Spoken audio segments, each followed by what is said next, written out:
Before we begin tonight's journey, don't forget to like, share, and subscribe to the channel. Every click helps us keep the fire burning and bring more stories from history's forgotten corners. And now, as the world quiets down and the stars reclaim the sky, let us begin. You wake not to the gentle kiss of morning birdsong, but to the harsh clang of chapel bells as if the sky itself were impatient. This is the world of King Aurelius Thorn, aged 47, sovereign not only over a fractured kingdom, but over the mounting aches in his joints and the ghosts of decisions past. He doesn't rise from the bed so much as escape it, a battleground of straw, damp wool, and sleepless thoughts. His knees crack, his ankles protest, and cruel draught snakes in from beneath the door, whispering secrets like a jealous courtier.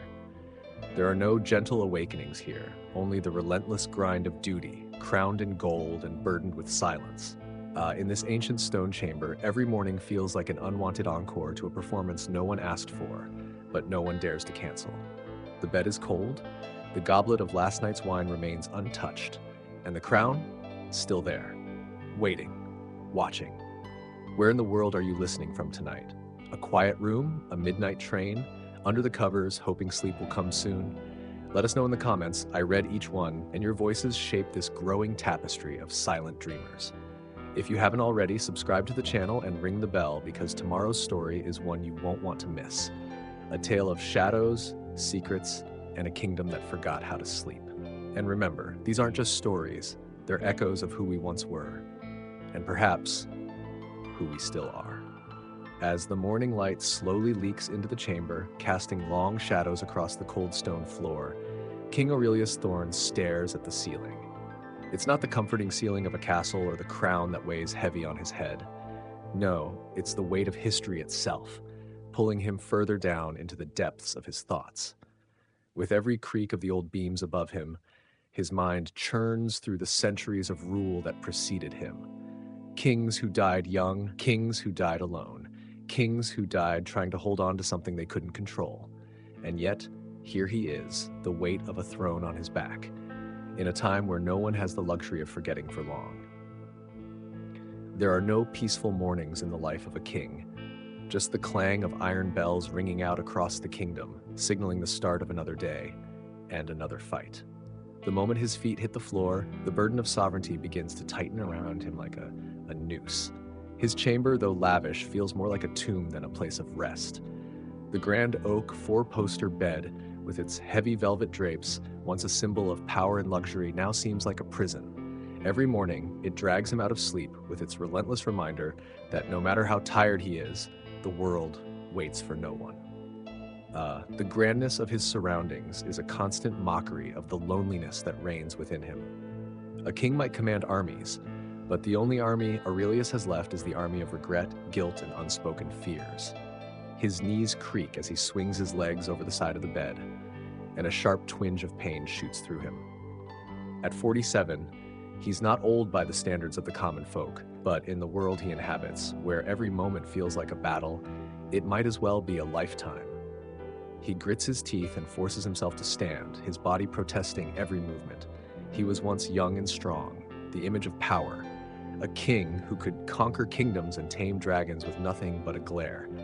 Now he is a man bent under the weight of not just age, but the crushing responsibility of ruling a kingdom that no longer trusts him. The silence is deafening. Even the servants have not yet arrived to attend to his needs. And so Aurelius is left alone in a cold chamber with only the echoes of his thoughts for company. He shuffles across the room toward the window, his robe dragging behind him like a forgotten fabric.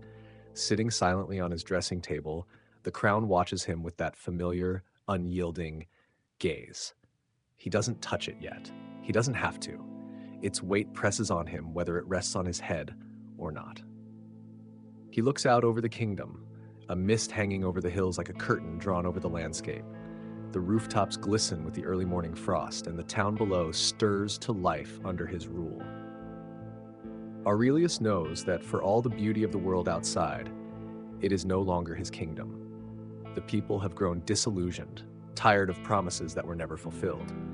They have begun to whisper of rebellion in the shadows, and though no one dares speak it aloud, Aurelius feels it in his bones. The sound of approaching footsteps pulls him from his reverie.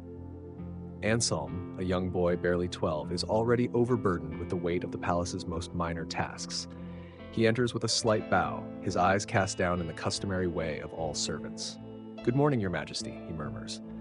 His voice is high-pitched, filled with the innocence of someone who has yet to understand the true meaning of loyalty or the weight of service to a king.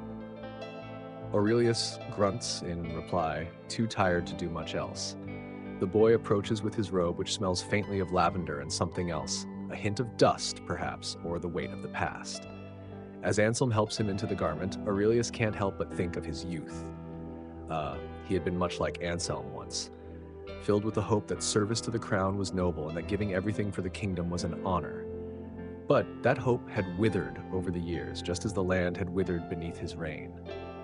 The robe is too tight around his chest, as if it has grown weary. Anselm's hands tremble as he adjusts it, the boy's nervousness palpable. And yet, there is no escape. Aurelius wears this crown of responsibility and duty like a suit of armor, and the longer he wears it, the more it becomes a second skin, one he cannot shed, no matter how much he wishes to. Finally, the boy steps back, clearly relieved to be done. But it's not the boy that matters. It's the room, the silence, the overwhelming sense of being trapped inside a life that no longer feels like his own. He glances at the crown again. The gold gleams in the dim morning light like its jewels sparkling coldly, silently mocking him. He can almost hear the whispers of his ancestors, long gone but never truly silenced. They stand behind him in that place where kings become more than men. But Aurelius doesn't feel like a king today. He feels like a man on the edge of something he doesn't fully understand. He is tired, unsure of the path ahead or the kingdom he is meant to lead. "Shall I fetch the royal physician, sire?" Anselm asks, his voice soft, almost hesitant. Aurelius waves him off, his foot swollen and sore from gout. He has lived with it for years, a constant companion to his rule. But there's no time for that now. He waves the boy away, dismissing him with a gesture that feels far too familiar. The boy hurries off, no doubt eager to return to his menial duties. Aurelius doesn't blame him. He remembers when he had been young and enthusiastic, believing his service to the crown would bring honor. Now, it feels like a chain. He shuffles toward the window, dragging his robe behind him. His thoughts are as cloudy as the landscape before him. The kingdom below him is alive and breathing, but he feels as though he's already dead inside. There is no joy in ruling a kingdom that no longer believes in you, and yet he cannot give up. He cannot walk away. A king does not abandon his kingdom, no matter how broken it may be. The crown may not fit, but it is his. The weight may be too heavy, but he must bear it. As he looks out over the land, he wonders, what would happen if he just let go? What if he could walk away, leave the crown behind, and live like an ordinary man? Would he be free then? Would the weight of the world finally lift from his shoulders? The question lingers in his mind as he turns away from the window. The day is waiting for him, full of demands and responsibilities. He steps back into the hall, his footfalls echoing through the empty corridors. He doesn't look back. There's no time for that. There's never time. And so the crown waits. It always does. And he puts it back on, just for one more day. The day is just beginning, but King Aurelius Thorn can already feel its weight pressing down his shoulders. The grand halls of his castle are not filled with the bustling joy of a kingdom in its prime, but are instead laden with a heavy silence that echoes off the ancient stone walls. His footsteps reverberate through the corridors, a reminder that he is still here, still the king, whether he feels like it or not. It is the 3rd hour after dawn, and the royal court is beginning to stir, though the echoes of his solitary thoughts linger in the quiet corners of the castle. A few servants shuffle past, their eyes darting away when they see him, the man who holds their fates in his hands. Aurelius knows that his presence carries a weight far greater than any crown could represent. The whispers have begun. There are rumors that his reign is faltering. The murmurs were that the kingdom was growing restless, and its king was growing old. He pulls his robe tighter around him as if to shield himself from the cold, both the literal chill that seeps through the castle's walls and the colder, more insidious chill that has been creeping into his heart for years. The crown, still sitting upon the royal table in his chambers, calls to him, but it is a call that he dreads. He is not ready to wear it again. Not yet. Not today. He feels its suffocating weight even from a distance, a constant reminder of the battle he cannot win. The weight of being king is a constant companion. Aurelius has spent years making decisions that have affected the lives of thousands, but he cannot escape the knowledge that the decisions that matter most often go unnoticed. Who honestly cares about the most minor disputes over land or the petty complaints of nobles vying for power? Who remembers the day-to-day struggles of the common folk? Who remembers the lonely hours spent in a grand hall, waiting for the next problem to arise, the next crisis to manage? His thoughts are interrupted as the heavy door to the royal chamber swings open. It is Everard, his chancellor, the ever-efficient, always-present man who never waits for an invitation, but instead arrives with scrolls. His powdered wig is slightly askew, but his posture remains perfect, a testament to his lifetime of service. "Your Majesty," Everard says, bowing with a flourish that feels more like an obligation than a sign of respect. He does not wait for permission, but begins immediately with his report, as though it were his sole purpose. There are 6 petitions from the guilds, 3 border complaints, and the bishop is waiting to see if you will approve the new chapel roof made entirely of lead. Aurelius waves a hand dismissively, his mind already drifting to other matters. The petitions, the complaints, the bishop. None of it matters. It's just more of the same. The same old political games, the same old demands. The weight of his duties has long since turned into a numb routine. He is a man burdened with responsibilities that no one else would dare take on, yet somehow he feels no closer to finding peace. "Bring me the goat one first," Aurelius says, his voice heavy with the exhaustion gnawing at him for years. Everard blinks, surprised at the request, but he nods and departs without a word. The king waits, gazing out the window, eyes scanning the kingdom he rules. The mist has begun to lift from the hills, revealing the bustling town below. There is life out there, but Aurelius feels like an outsider, watching it all unfold without being a part of it. Yes, he is the king, but that title has become more of a cage than a crown. The weight of it has driven a wedge between him and the world, a barrier that grows taller with every passing day. When Everard returns, he is followed by a man who looks slightly out of place in the royal halls, a commoner wearing rough clothes and holding a bundle wrapped in cloth. The man bows low, though there is a sure defiance in his posture, as though he knows he doesn't belong here, but doesn't care. "Your Majesty," the man says, his voice steady but tinged with nervousness, "I bring you news of a goat theft in Alderwick. It has escalated, Your Majesty." The words hang in the air, and Aurelius feels a flicker of amusement. This is what his kingdom has come to, a goat theft. In the grand scheme of things, it should mean nothing. It's just a minor dispute, a petty crime. But to the people, it is everything. They cling to these stories, these small, insignificant moments, as though they are the last threads of stability in an uncertain world. Aurelius listens, his mind drifting in and out of focus as the man recounts the events. The theft, the accusations of sorcery, the town's fear of something more sinister lurking in the shadows. The tale is as absurd as it is tragic. A goat was stolen, some villagers believing that the thief was cursed, others convinced that dark forces were at work. At its core, it is a story of fear and superstition, a story that the people want to believe in because it gives them something to hold on to in a world that is spinning out of control. "Very well," Aurelius says, finally breaking the silence. "Send a delegation to investigate.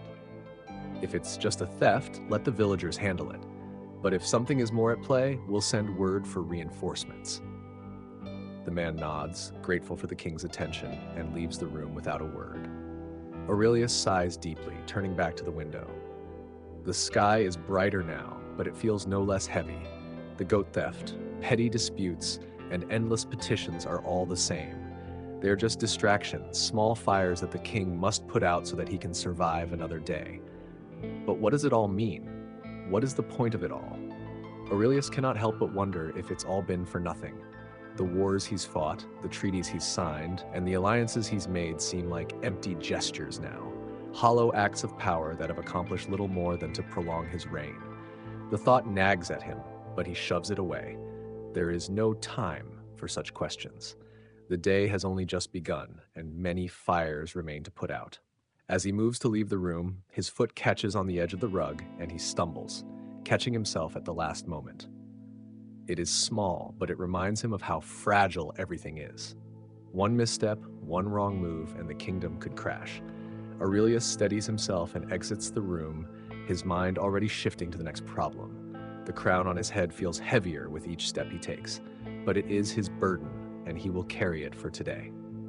The tension in King Aurelius Thorn's chest tightens with each passing moment as he walks through the castle's cold, dimly lit hallways. The day has barely begun, but already he feels its weight, 1,000 little decisions pressing on him from every side. The murmurs of the court, the endless demands, and the cries for justice all weave together in a cacophony that threatens to drown him. For every person who needs him, a dozen more demand a piece of his soul. He pauses at the end of the hallway, staring at the massive wooden door that separates him from the council chamber. The very room represents everything he has built and lost. He breathes in deeply, trying to calm his nerves. But the truth is, he feels nothing but exhaustion. He is not the man he once was. The warrior king, the conqueror of lands, the symbol of strength and power. Now he is a weary ruler, trying desperately to hold on to a kingdom slipping through his fingers like sand. The door creaks open and he steps inside. The room falls silent, the way it always does when he enters.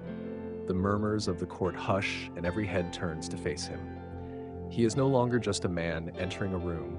He is a king, a symbol. But tonight, the symbol feels hollow. Aurelius steps toward his throne, every movement weighed down by the years, the burden of leadership, and the relentless pressure of wearing a crown. As he settles into the high-backed chair, the pain in his joints flares up again. He grits his teeth, trying to ignore it. The throne is a painful reminder of his position, literal and metaphorical. It's carved from solid oak, its armrests adorned with lions that seem to judge his every move. He adjusts uncomfortably as if the throne is making him aware of every ache in his body. The council members, all lords and ladies of the realm, sit in a semicircle before him. Their faces are a mixture of anxiety and expectation. They know what they want: action, decisions, power. And yet, what can Aurelius give them? What can he do when his strength is fading, when his body rebels against him, and when the kingdom he rules feels crumbling under the weight of his rule? "Your Majesty," says Lord Eldrick, the oldest of the council, his voice trembling slightly. He's the first to break the silence. The issue of the northern border has escalated. The scouts report. Aurelius raises a hand, cutting him off. His mind is already elsewhere. The northern border, a minor dispute. It's another of the many small fires he has to put out. But it's all the same. His people are restless. His allies are wavering. The peasants are starving. The nobles are plotting. The weight of it all feels like 1,000 chains pulling him in every direction. "We'll send word to the border commanders," Aurelius mutters, his voice raspy from disuse. "But we won't move troops yet. Let them simmer for now. They'll tire themselves out." The council members exchange uneasy glances, but none of them speak up. They know better than to challenge the king directly. But that doesn't mean they aren't questioning him. They are all waiting for him to make a mistake. They are all watching, hoping he will falter so they can swoop in and claim the throne. "Your Majesty," Lady Cecilia, the youngest of the council, speaks up. "What of the trade routes? We have reports of increased raids in the south. The merchants are afraid to travel." Aurelius rubs his temples, trying to stave off the headache threatening to take over. He can feel the eyes of the council on him, waiting for him to decide. But the truth is, he doesn't have the energy for this anymore. He's tired of the constant pressure. He is tired of making choices that affect people's lives, knowing that no matter his actions, someone will always be angry with him. It's never enough. It's never right. "We'll send additional guards to the southern routes," he replies. "But for now, the merchants will have to make do. We can't risk more bloodshed over trade. The kingdom will collapse under its weight." The words hang in the air, heavy with the finality of a decision that feels more like a surrender than a command.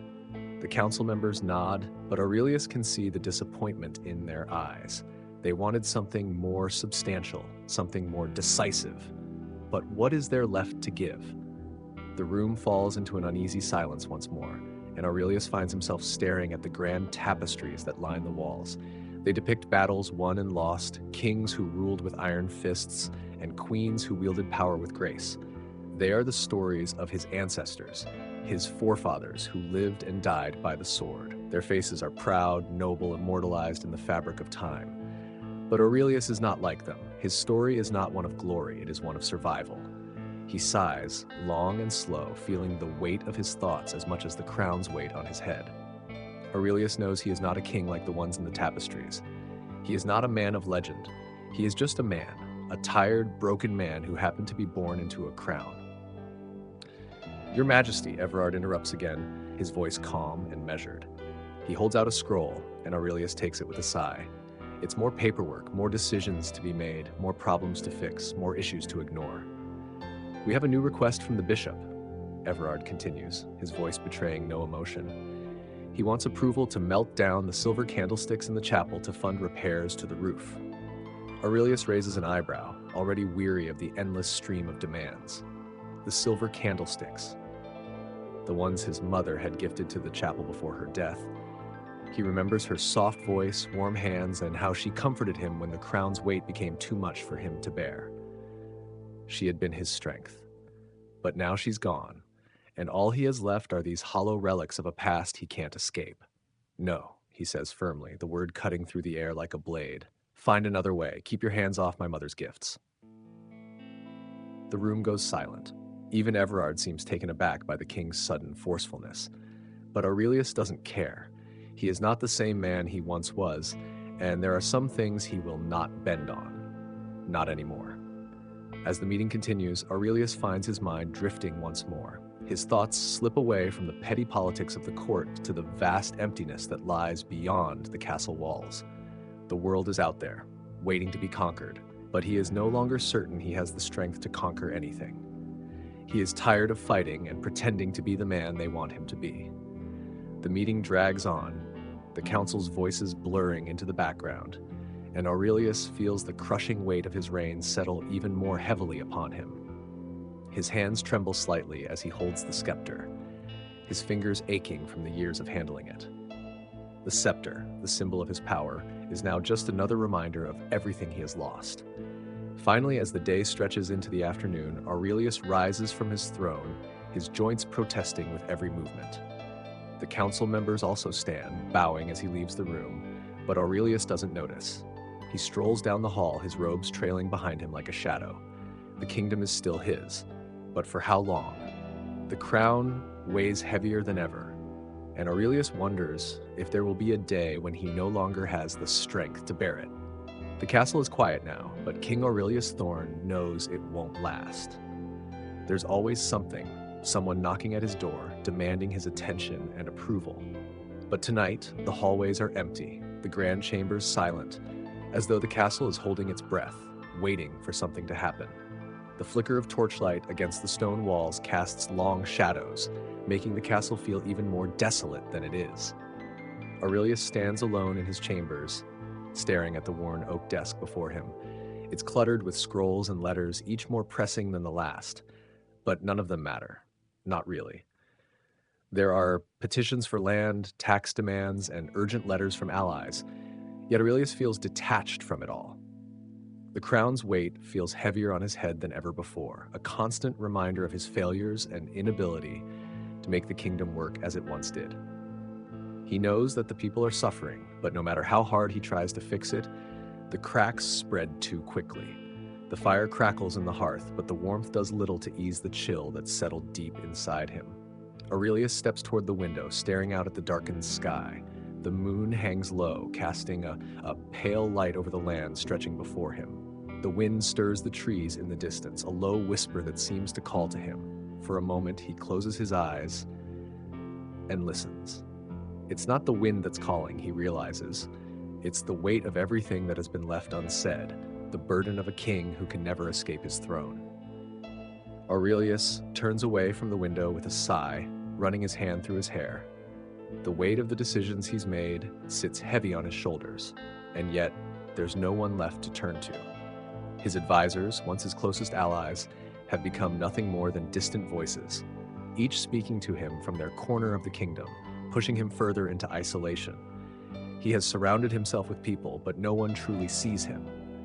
Not the way they once did. Not the way they should. As he moves toward his bed, the silence of the castle presses in around him.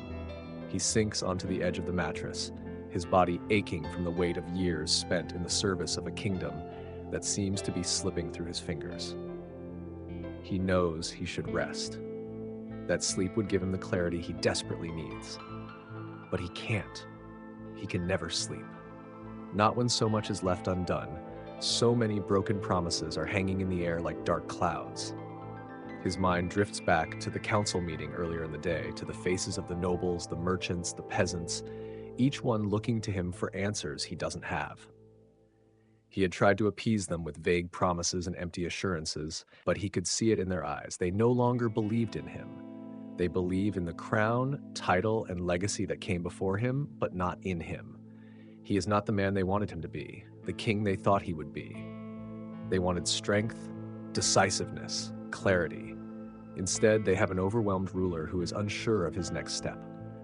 Aurelius stands up again, his boots clicking softly on the stone floor as he moves toward the door. He doesn't know where he's going. Maybe the silence drives him, the need to escape the weight of his thoughts. Perhaps it's the desperate desire for something, anything, to make sense in this kingdom that feels as broken as he is. He walks down the hallway, the flickering torchlight casting strange, dancing shadows on the walls. Every step feels heavy, like the world is trying to pull him down. As he walks, his mind drifts to the people outside the castle walls. He thinks of the peasants working the fields, their backs bent under the weight of labor. He thinks of the soldiers marching in formation, fighting battles they don't understand. He thinks of the women in the villages, their faces worn with the burdens of motherhood, of survival. They are the kingdom's lifeblood, yet he feels he's failed them all. Aurelius pauses at the end of the hallway, his hand resting on the cold stone of the wall. He can feel the crown's weight still pressing down on him, even though it is not on his head. It's a constant companion, a reminder of his duty and failure. He wonders if he will ever escape it and find a way to free himself from the suffocating grip of power. He pushes the thought away and steps into the council chamber once more. The room is empty now. The long table hosting debates and decisions is now silent. The chairs are empty, the scrolls are left unfinished, and the maps are unrolled. It's a scene of abandonment, a reminder of everything he's lost and failed to protect. Aurelius moves to the head of the table, sitting in his chair for a moment, just staring at the empty seats around him. He thinks about the faces that used to sit there, the trusted advisors, the loyal allies. They're all gone now. Some have left for other kingdoms, others have been replaced, and some have disappeared entirely. In their place, there are strangers, people he doesn't trust, and people who see him as a stepping stone to greater power. And in the end, that's all they'll ever see him as, a king to be used, a symbol to be manipulated. A sound in the doorway interrupts his thoughts. It's Tilda, his most trusted attendant. She enters quietly, as always, her footsteps soft on the stone floor. She doesn't speak at first, simply standing there waiting for him to acknowledge her. "You're still awake, Your Majesty," she says, her voice low and steady. It's not a question, it's a statement. She knows him too well. "I can't sleep," he admits, his voice rough. "Not with everything weighing on me. Not with this kingdom slipping away." Tilda steps forward, her eyes full of sympathy. "You're not the only one who feels that way, my king. But you must rest. You've done all you can for today." Aurelius looks at her, his gaze sharp. Is that all it is? Just one more day? One more task? One more problem to fix? Can a kingdom be saved by just one more day? Tilda doesn't answer immediately.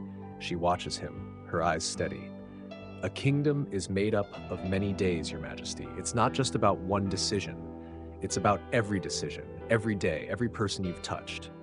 It's not over yet." For a long moment, Aurelius says nothing. He stands up slowly, feeling the weight of Tilda's words settle into his bones. Maybe she's right. Perhaps he doesn't have to carry it all at once.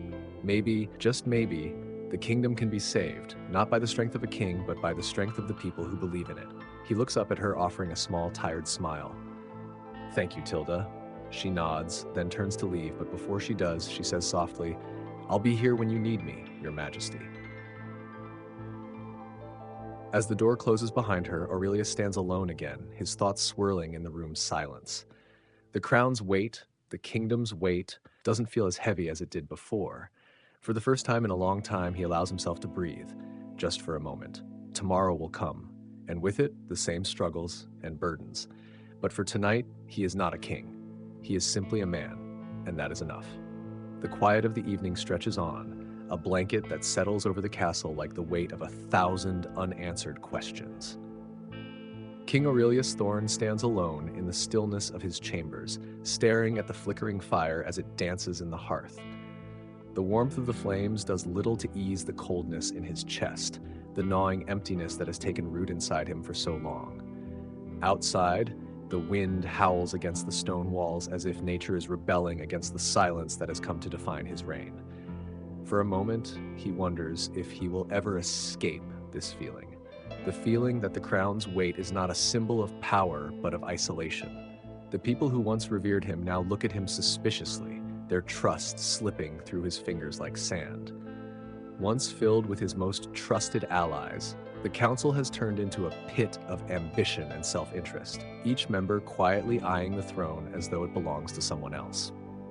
Aurelius can feel the shift in the air and the subtle change in how they speak to and look at him. But no matter how much the world outside shifts, he is still the king inside the castle walls. The weight of that knowledge is both a comfort and a curse. Every decision he makes, every step he takes, is under constant scrutiny. There is no rest for him, no moment when he can be a man and not a ruler. The fire crackles again, and Aurelius is jolted from his thoughts. He reaches for the goblet of wine on the table beside him, the faint remnants of the night before still lingering in the glass. He takes a slow sip, savoring the warmth that spreads through him. For a moment, the fire's glow, the room's silence, and the comforting burn of the wine seem to offer him some reprieve. But it's fleeting. The truth always comes rushing back. His thoughts turn once again to the people, the ones who truly matter, the ones who make the kingdom tick. Aurelius knows that the weight of leadership is not just about commands or decrees. It's about the faces of the people who depend on him, the farmers who till the soil, the traders who bring goods to market, and the children who dream of a better life.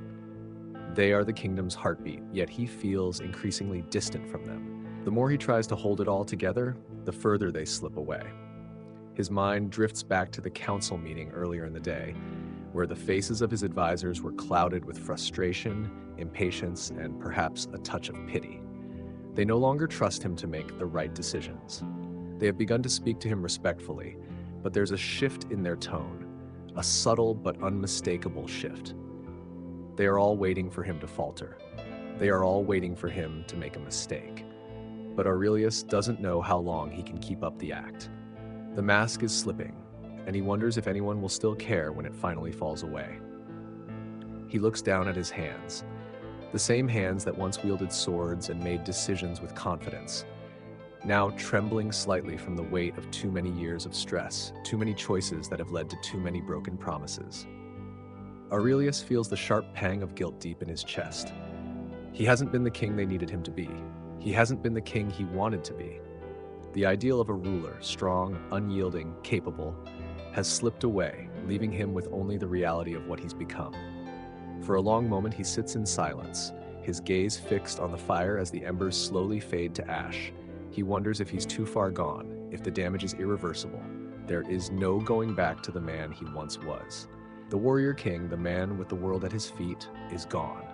The only question now is whether there's enough of him left to lead the kingdom forward.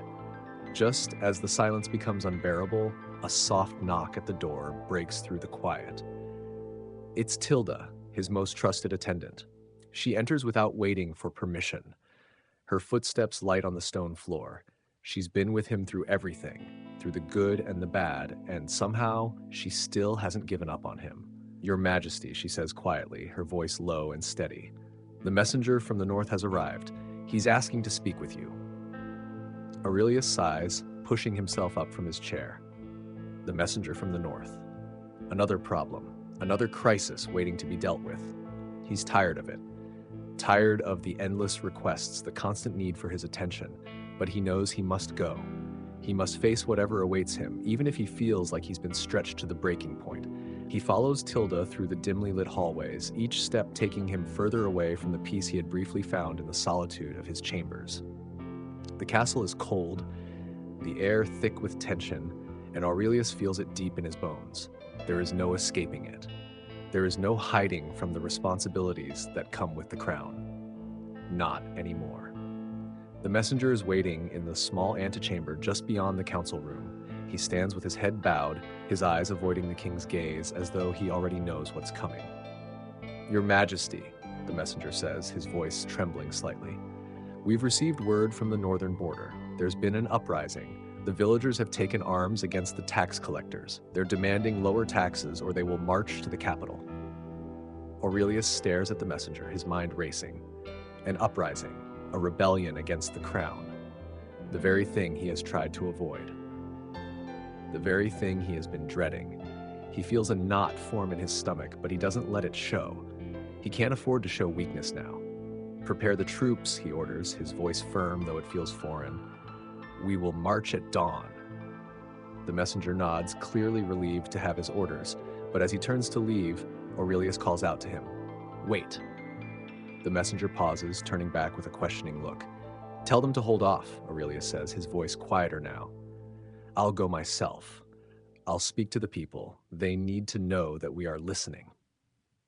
The messenger's eyes widen in surprise, but he nods again, bowing low before exiting. Aurelius stands in the silence of the antechamber, the weight of his decision settling in. He knows it won't be easy. He knows the people are angry and feel betrayed, perhaps rightfully so. But he can't let the kingdom slip into chaos. Not now. Not when there's still a chance to save it. He turns to Tilda, who has been standing quietly at his side, watching him with concern and admiration. "You still believe in me, don't you?" Aurelius asks, his voice rough.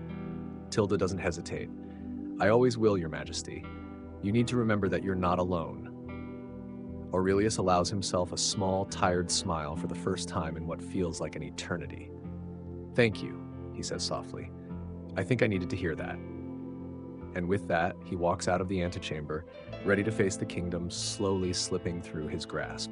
The morning sun barely peeks over the horizon when King Aurelius Thorn emerges from the shadows of his chambers. It's a bitterly cold morning when the air seems to bite at your skin, and even the bravest soldiers would prefer to remain wrapped in their blankets, shielded from the world. But not Aurelius. He's never had the luxury of turning his back on responsibility, not for as long as he's been king. And today, his kingdom needs him more than ever. The message from the north still weighs heavily on his mind. An uprising. Disillusioned by years of hardship, the people have risen against the crown. They march, demanding justice, demanding change. They want more than just empty promises. They want action. But how could he give them what they want when he's struggling to hold everything together? Deep down, Aurelius knows that the rebellion is not just about taxes, hunger, or poverty. Dad, it's about something more profound, something he hasn't been able to see until now. It's about trust, or rather, the lack of it. The people no longer trust their king, and for good reason. He spent so many years in his gilded cage, surrounded by walls of power and privilege, that he completely forgot what it meant to listen, to truly see the suffering of the people who built this kingdom. He's been blinded by the weight of the crown, by the endless procession of courtiers and nobles, each one clamoring for his attention, his favor. They've all been feeding him lies, telling him what he wants to hear, while the world outside crumbled. Aurelius stands before his mirror now, staring at the man who looks back at him, the man who was once a fierce warrior, a conqueror, a king who commanded respect. But now all he sees is a tired soul, broken by the years of ruling, consumed by the very power he once wielded with confidence. His reflection is not the one he remembers. Worry lines mark the face before him, the eyes clouded with uncertainty, the mouth set in a grimace of exhaustion. The crown that rests beside him on the table doesn't seem like a symbol of greatness. It feels like a burden, a weight that's been wearing him down for far too long. He picks it up slowly, the gold cold against his fingers. For a moment he hesitates, the weight of it almost too much to bear.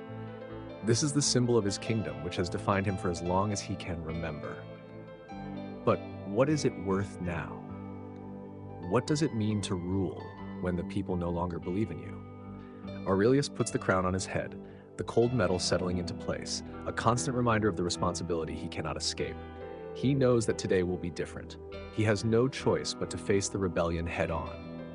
There's no more room for doubt, no more room for hesitation. The people want a king who listens and understands their pain, not just someone who gives orders from behind stone walls. The cold air hits him like a slap as he leaves his chambers. It's a bracing reminder that he's not in control of everything, that even a king cannot control the weather or the people's hearts. He walks through the castle halls, each step echoing like a drumbeat, signaling the march of destiny. His guards salute him as he passes, their faces impassive, unreadable.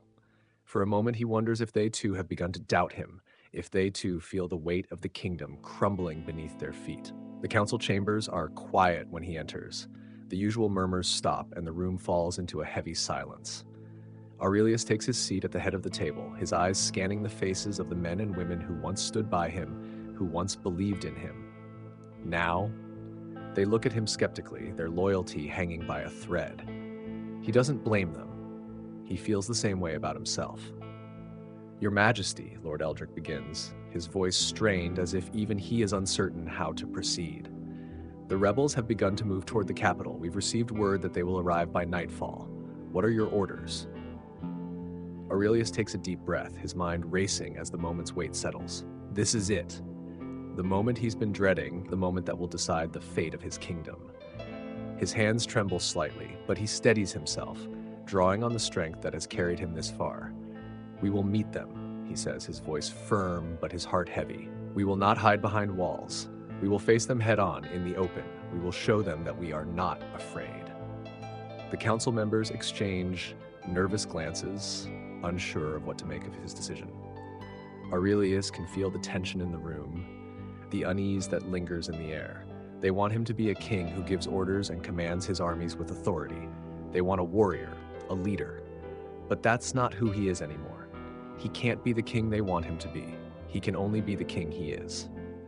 "We will send word to the people," he continues, his voice steady despite the storm brewing inside him. "We will remind them that we are all part of the same kingdom, all fighting for the same future." As the council members begin to discuss the logistics of the upcoming confrontation, Aurelius withdraws into his thoughts. The rebellion is not just a political issue. It's personal.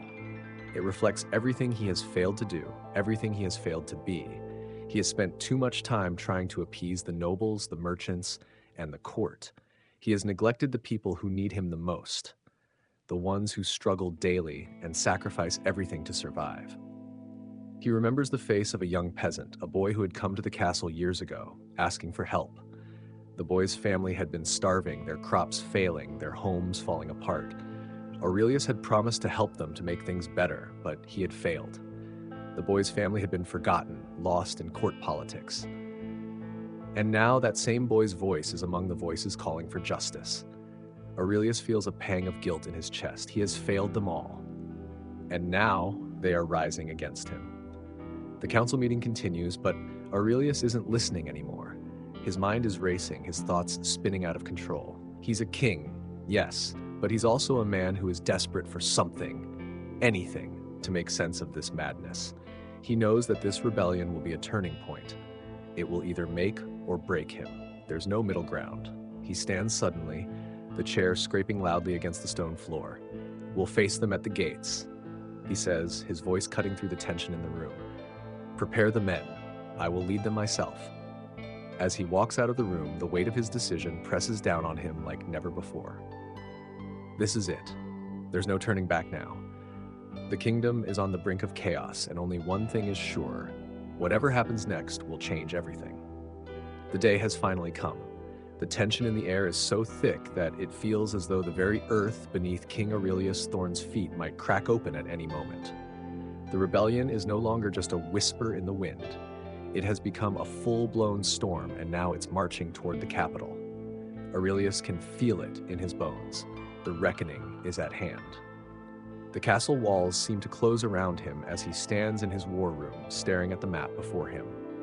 The lines of the kingdom are marked with red, like veins coursing with blood, pulsing toward the capital. His heart races, but his expression remains stoic. The war room is eerily quiet. The usual sounds of hushed whispers and hurried footsteps are replaced with a suffocating silence. The air is heavy with the weight of decisions that could save or destroy them. He's surrounded by the remnants of the court's finest minds. His generals, his advisors, the men and women who are supposed to stand by him, yet somehow they all seem distant now. Aurelius knows the truth. They may serve him, but they do not follow him, not in the way they once did. "Your Majesty," says General Caden, his voice stern, breaking through the stillness. "The rebels are within striking distance. If we don't act soon, they will have us surrounded. We'll be trapped in the capital with no way out." Aurelius doesn't respond immediately. Instead, he gazes out the narrow window of the war room. The city below is alive, the sounds of the people drifting up to him. They have no idea what is coming. The streets are bustling with merchants, soldiers, and civilians, oblivious to the storm heading their way. But he knows. He knows what's coming, and he feels the weight of the decision that rests squarely on his shoulders. He turns back to face the table, the map in front of him, and the faces of his generals, each one waiting for him to give the order. The time has come. There's no more room for hesitation. There's no more time to wait. His choice today will either preserve the kingdom or shatter it completely. "We don't have the luxury of waiting any longer," Aurelius says, his voice low but firm. "We'll take the fight to them. We'll face them head on. I'll lead the charge." The room falls into stunned silence. For a moment, no one moves, no one breathes. The idea of the king leading the army and fighting alongside his men is unthinkable to many. A king does not fight on the front lines. A king commands from the safety of his throne. But Aurelius knows better. He knows that the throne has never been about safety. It has always been about sacrifice. "We'll send word to the men," General Caden finally says, his voice tinged with reluctance. "But you do understand the risks, Your Majesty. You'll be in the thick of the charge if you lead the charge. There's no telling what could happen." "I understand," Aurelius replies, his gaze unwavering, "but this is the only way. The people need to see that I'm with them. I'm not hiding behind walls. To survive this, we must show them we are willing to fight for them." The generals exchange glances, but they say nothing. They know better than to argue with the king. Aurelius stands tall, feeling the weight of his decision settle over him like a thick cloak. This is no longer about strategy or tactics. This is about trust. They will lose faith in him if he doesn't lead them into battle. If he doesn't show the people he is willing to sacrifice everything, he might as well surrender the throne. The next few hours are a blur of preparation. Orders are sent out, soldiers begin to gather their weapons, and the city is thrown into a frenzy of activity. Aurelius watches it all from the war room, his heart pounding. A part of him wonders if he's making a grave mistake, but that part is quickly drowned out by the voice of reason, which tells him he has no other choice. As the sun sets and the last rays of light disappear beyond the horizon, Aurelius rides out of the castle gates. The streets are lined with people, hopeful, some anxious, all looking up at him, waiting for him to lead them to victory or doom. The army stands ready, their weapons gleaming in the fading light. They are loyal, but Aurelius can see the uncertainty in their eyes. They're unsure if he's still the man he once was, who led them to battle and inspired them with his strength and courage. But today, he will show them he still has what it takes. The march to the north is slow and grueling. The rebels are close, and every step they take brings them closer to a confrontation that will change everything. The night is thick with tension, the only sound being the rhythmic march of boots on dirt and armor clinking. Aurelius rides at the front, his sword at his side, his mind focused on the task ahead. But as the hours drag on, he can't shake the feeling that something is wrong. The air feels thick with anticipation, and the moon overhead grows darker with each passing moment. The tension is unbearable when they reach the outskirts of the rebel camp. Aurelius dismounts from his horse, his armor clanking loudly as he moves. The generals and soldiers behind him follow suit, their faces grim, ready for whatever comes next. Aurelius stands at the edge of the camp, his eyes scanning the horizon, waiting for the first signs of the enemy. He doesn't know what to expect. He doesn't know if the rebels will stand down, if they'll surrender, or if they'll fight to the death. The first sound of movement comes from the shadows. The rebels have arrived, and they are not alone. The ground shakes with the force of their footsteps, and soon, Aurelius is face to face with the leader of the rebellion, a man he once knew, a man who was once a trusted advisor. But now, he is the enemy. The same man who once swore loyalty to Aurelius is now standing before him, a sword in hand, a fire in his eyes. "Your Majesty," the rebel leader says, his voice cold and filled with disdain. "You should have listened. Now it's too late." Aurelius feels the moment's weight, the truth settling in like a stone in his stomach. This isn't just a battle for the kingdom, it's a battle for his very soul. He takes a step forward, his sword gleaming in the moonlight. "Then let's settle it," he says, his voice steady, his heart pounding, once and for all. The two men stare at each other, the distance between them filled with the weight of betrayal and lost trust. In that moment, Aurelius knows that this battle is not just about power, it's about redemption. The kingdom may be bound to collapse, but he will fight for it. He will fight for the people who still believe in him. And so the battle begins. The clash was sudden. No horn was blown, no grand declaration made, just the shrill cry of metal meeting metal and the heavy rhythm of boots thundering against the frozen earth. King Aurelius Thorn raised his sword just in time to deflect a blow aimed at his head, the force of it sending vibrations through his bones. The man who had swung at him, a rebel, face hidden behind a cloth mask, fell back, but not before Aurelius landed a precise strike across his chest. The rebel collapsed, motionless, and Aurelius didn't even pause. There was no time to mourn, no time to reflect. The battlefield had no regard for title or bloodline. Out here, a king was just another man trying to stay alive. The rebel army, though less equipped, fought with a ferocity that surprised even his most hardened soldiers. They weren't just fighting for food or shelter, they were fighting for dignity, for a voice, for justice they believed had been denied. Aurelius knew this, and it twisted something in his chest. With every swing of his sword, with every life taken, the line between justice and duty blurred further. Behind him, General Caden barked commands, his voice hoarse from shouting, trying to hold the flanks together as rebel forces surged. The forest surrounding the battlefield offered little visibility. Smoke from the torches mingled with the early morning fog, making every movement a guess and every shadow a possible threat. Aurelius pushed forward, his blade flashing through the mist. He had to find him, the rebel leader. Torren Vallis, once his closest advisor, once his most trusted friend. Now, the architect of this uprising. Aurelius had hoped their confrontation would be words first, blades second. But Torren had made it clear. There would be no negotiations, no more diplomacy. This was war. "Push toward the ridge," Caden shouted. "They're regrouping by the old watchtower."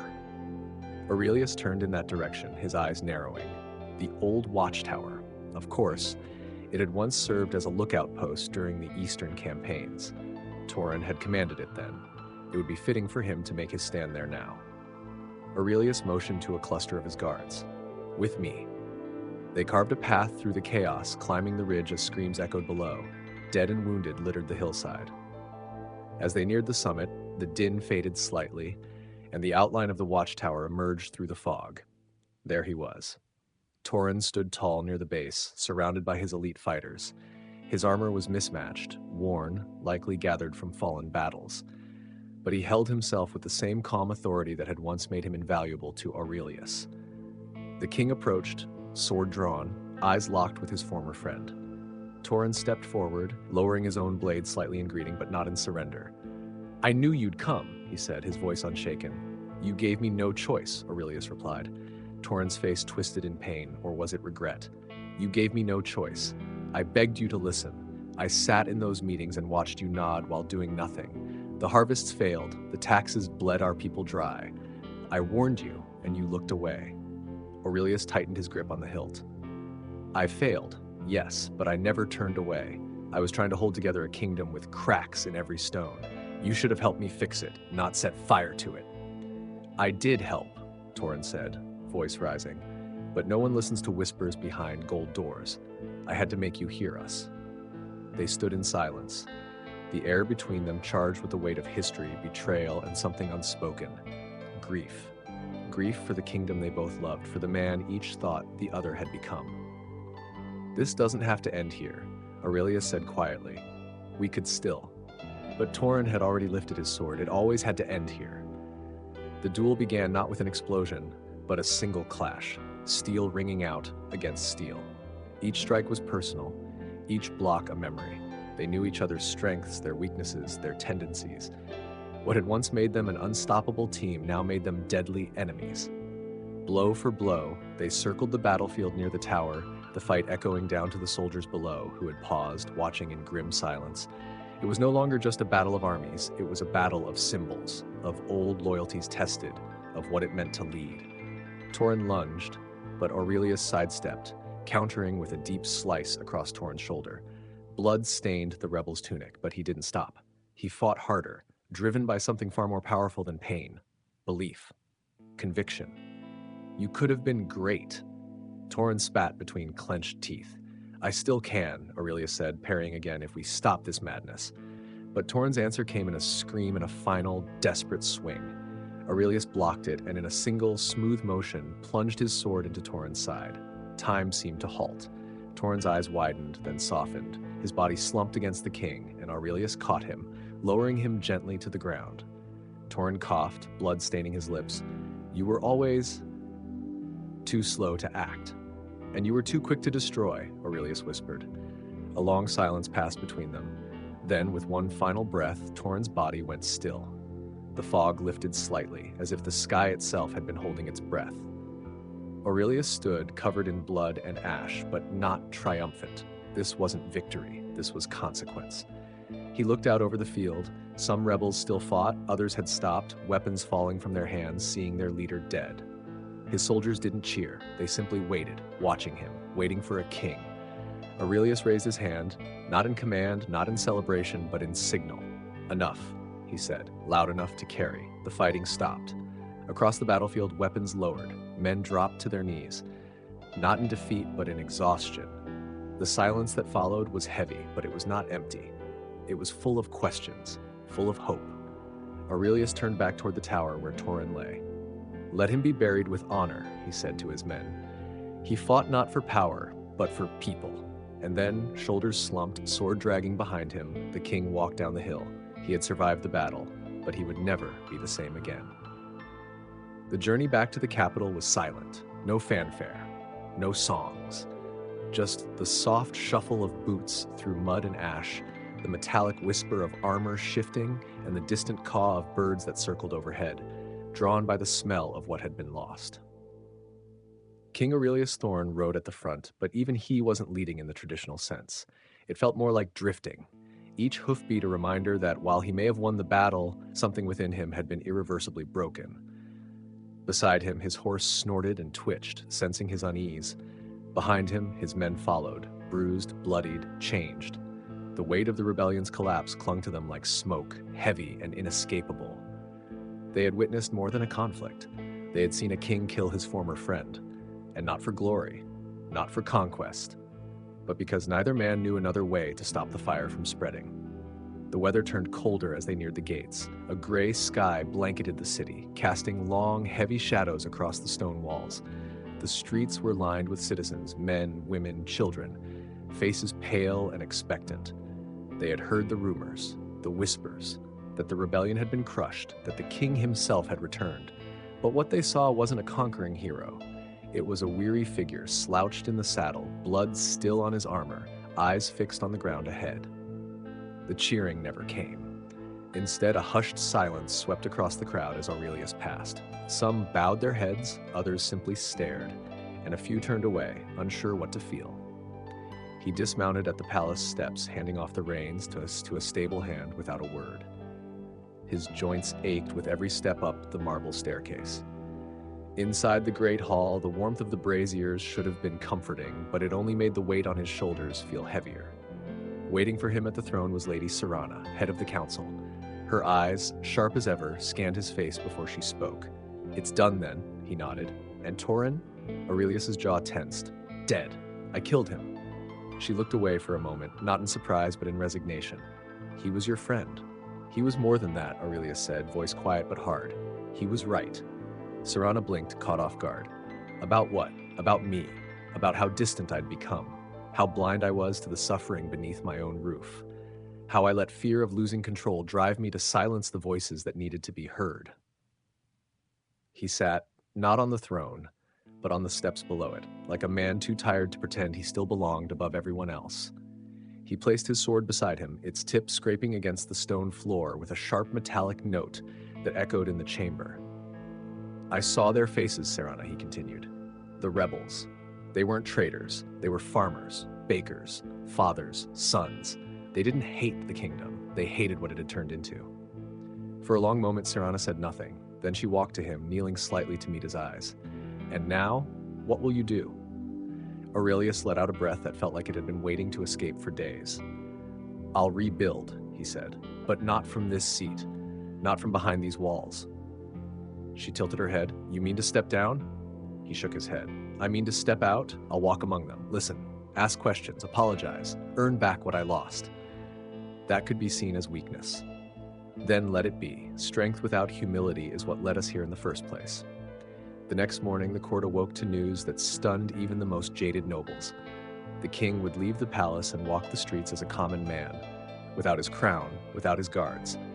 Just a cloak, boots, and a name. No one believed it, not until they saw him. He walked through the lower markets with his hood drawn, stopping to watch a boy mend his father's broken shoe, to speak with a vendor selling stale bread at half price, to sit beside an old man playing a flute with only 3 fingers left. He asked questions, he listened, and he never once announced who he was. In the evenings, he would return, not to his chambers, but to the infirmaries. He helped bind wounds, he fetched water, he learned the names of those he had ruled, and they slowly learned the name of the man behind the crown. Not everyone forgave him. Some cursed him when they recognized his face. Some spat at the ground and turned away. He didn't flinch. He never answered with anger, only silence, or a simple, I'm sorry. The days turned to weeks. On one such day, a young woman stopped him in the market. Her hands were calloused from work, her eyes sharp and unforgiving. You're the king who let my brother starve, she said. Aurelius met her gaze. Yes, I am. And what now? You think walking around without your crown makes it better? No, he said, but maybe listening is the first step toward doing better. She stared at him, arms crossed. Then, without a word, she handed him a loaf of bread. For your journey, she said. It's old, but still good, he nodded. Like this kingdom. That night, back in the castle, Serana awaited him. You're changing things, she said. No, he replied. They are. In the north, the fires of rebellion had died down, replaced with cautious hope. The soldiers who once marched for revenge were now returning home to rebuild. The people in the capital, once silent in fear, had begun to speak again, in cafes, in temples, in town halls, and for the first time in years, the king listened. But in private, when the palace was still and the world was quiet, Aurelius would return to his study and unfold an old, weathered map, one marked not with borders and strongholds, but with villages and farms, forests and valleys. The kingdom he had ruled, the kingdom he had broken, and the kingdom he still believed could rise again. Each night, he'd add a mark for every person he'd spoken to, every hand he'd shaken, every name he didn't want to forget. He had once worn a crown of gold. Now he carried one of memory. And memory, he had learned, was heavier. But it was the only weight he was willing to bear. There were few things more unsettling than silence inside the palace walls. Not the poised, ceremonial silence of royal decrees or hushed conversations behind velvet curtains, but the kind that sinks into stone and lingers like a ghost. It was the kind of silence that King Aurelius Thorn had grown all too familiar with since returning from the battlefield and stripping himself of the comforts that had once separated him from his people. His days now passed not in the grand throne room, but in the lesser chambers among scholars, scribes, and cartographers. He no longer signed royal edicts with a flourish of indifference. He read every name, every law, every grievance, and in the margins of those official documents, he scribbled personal notes, questions, doubts, and plans to fix what had been broken for far too long. But change, even when led by the king himself, was never welcomed without suspicion. The old guard, the noble houses, the merchant guilds, and the high clergy had grown restless. For years, they had fed off a bloated system, one that kept them well fed while the common folk clawed through hardship. Now that system was under siege. not by swords or fire, but by quiet reform. And to the powerful, nothing was more dangerous than a king who finally started listening. One evening, as Aurelius sat reviewing petitions in a modest study by candlelight, Lady Serana entered with a guarded look. "We need to talk," she said. He didn't look up. "If it's about the Western tariffs, I've already spoken to the grain merchants. They agreed to drop prices if we—" "It's not tariffs," she interrupted. "It's the council. There's a motion being circulated to challenge your authority. They're calling it a stability protocol, but it's a power grab. They want to reinstate emergency rule, limit your reforms, bring decisions back to vote." He set his quill down, the ink still wet on the page. "How many support it?" "Enough," she said, lowering her voice. "House Marin is leading it. House Vale is on the fence. The guilds are watching closely. If they sway, the rest will follow." He leaned back in his chair, staring at the flickering flame. "They think I've gone soft." "They think you've gone rogue," Serana replied. "Kings don't carry water, they don't walk the slums, and they certainly don't let farmers draft policy." Aurelius didn't flinch. "Then they've forgotten what a king is supposed to be." Serana stepped forward. "This isn't about forgetting. This is about control. They tolerated your changes while the rebellion scared them. Now that the dust has settled, they want the old order back." He stood, moving toward the window that overlooked the courtyard. Below, torchlight flickered among the trees. He could see the guards rotating posts, the quiet buzz of evening life beginning to wind down. Somewhere beyond those walls were the people he had come to know. The children who smiled at him when he brought bread, the elders who told him of forgotten roads and names buried by time. "I won't stop," he said quietly. "I know," Serana replied, "but you need to be ready. They'll do more than vote. If they feel threatened, they'll act." Aurelius turned to face her. "Then let them. If the throne is so fragile it can't withstand honesty, maybe it should fall." The following week was tense. Whispers moved faster than orders. Meetings were held in shadowed corridors. Allies became scarce. Every gesture was interpreted as a strategy, every silence as guilt. The royal court, once bloated with ceremony, now felt like a nest of vipers, quiet, coiled, and ready to strike. Aurelius did not retreat. Instead, he advanced. He summoned the council, not to defend himself, but to confront them. They gathered in the Hall of Lanterns, where golden light spilled from hundreds of suspended glass globes. It was a chamber meant for unity, built generations ago to encourage openness. Tonight, it felt like a trial. The lords and ladies took their seats, their faces carefully composed. The high merchant of the Southern Guild fidgeted with his ring. The Archbishop of the Citadel sat with his fingers steepled. Lord Bren of House Marin wore a satisfied smirk, as if he were watching the final act of a play he'd already predicted. Aurelius entered alone, no fanfare, no trumpets. He wore no crown, no ornate cloak, just a deep blue tunic, dust from the streets still clinging to the hem. "I've heard your concerns," he began, standing at the center of the circle, "and I understand them. Change is frightening. Power, once shared, feels like loss to those used to holding it alone." Lord Bren leaned forward. "With respect, Your Majesty, this isn't about fear, it's about order. The kingdom cannot survive if policy is dictated by peasants and decisions made by personal feeling." Aurelius met his gaze. Policy was already being dictated by something worse: apathy. And personal feeling? Yes. I feel personally responsible for the suffering my inaction caused. That's why I choose to act. A murmur spread through the room. "The rebellion," he continued, "was not just a revolt, it was a mirror. One I can no longer ignore. I've walked the roads, I've seen what you refuse to see. The people are not broken, they are resilient. They are wise, and they deserve a seat at the table." The Archbishop raised a hand.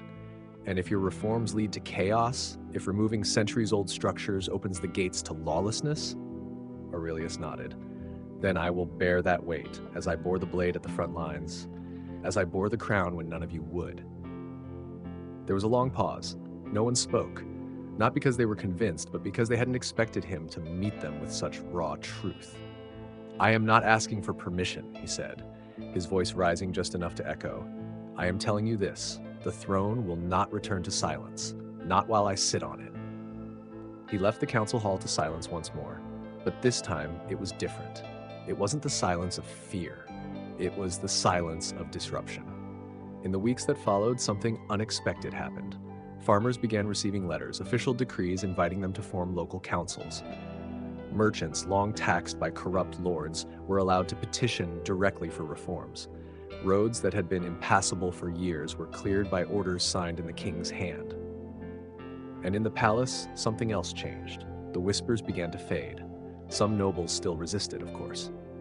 Power doesn't go quietly, but others, especially younger lords and stewards, began to see the shift not as a threat, but as a chance to lead with purpose, a chance to matter. Late one evening, Serana found Aurelius in the archive room, surrounded by scrolls. "You stirred the hornet's nest," she said. He glanced up. "Good. Now maybe they'll finally look outside the hive." She smiled faintly. "There's still much to do." "There always will be," he replied. "But for the first time in years, we're doing it for the right reasons." Outside, the bells of the city began to ring, not in alarm, not in mourning, but in marking the hour, a new kingdom, a king who had remembered what it meant to serve, and a people who had remembered how to hope. The first true test of Aurelius Thorne's new path didn't come from noble whispers or rebellious echoes. It came from the east, from the hills beyond the forested borderlands, where wildfires hadn't just scorched the trees, but had begun to eat into the very edge of the kingdom's forgotten provinces. What began as a seasonal blaze driven by dry winds and carelessness had become a roaring catastrophe, consuming homes, villages, farmlands. And unlike war, fire didn't negotiate. By the time word reached the capital, 3 towns had already vanished beneath smoke and ash. Entire communities fled west, carrying only what they could grasp in panicked arms. Livestock ran wild through cracked roads, rivers turned dark with soot. Refugees poured into the outer districts of the capital like water through a broken dam.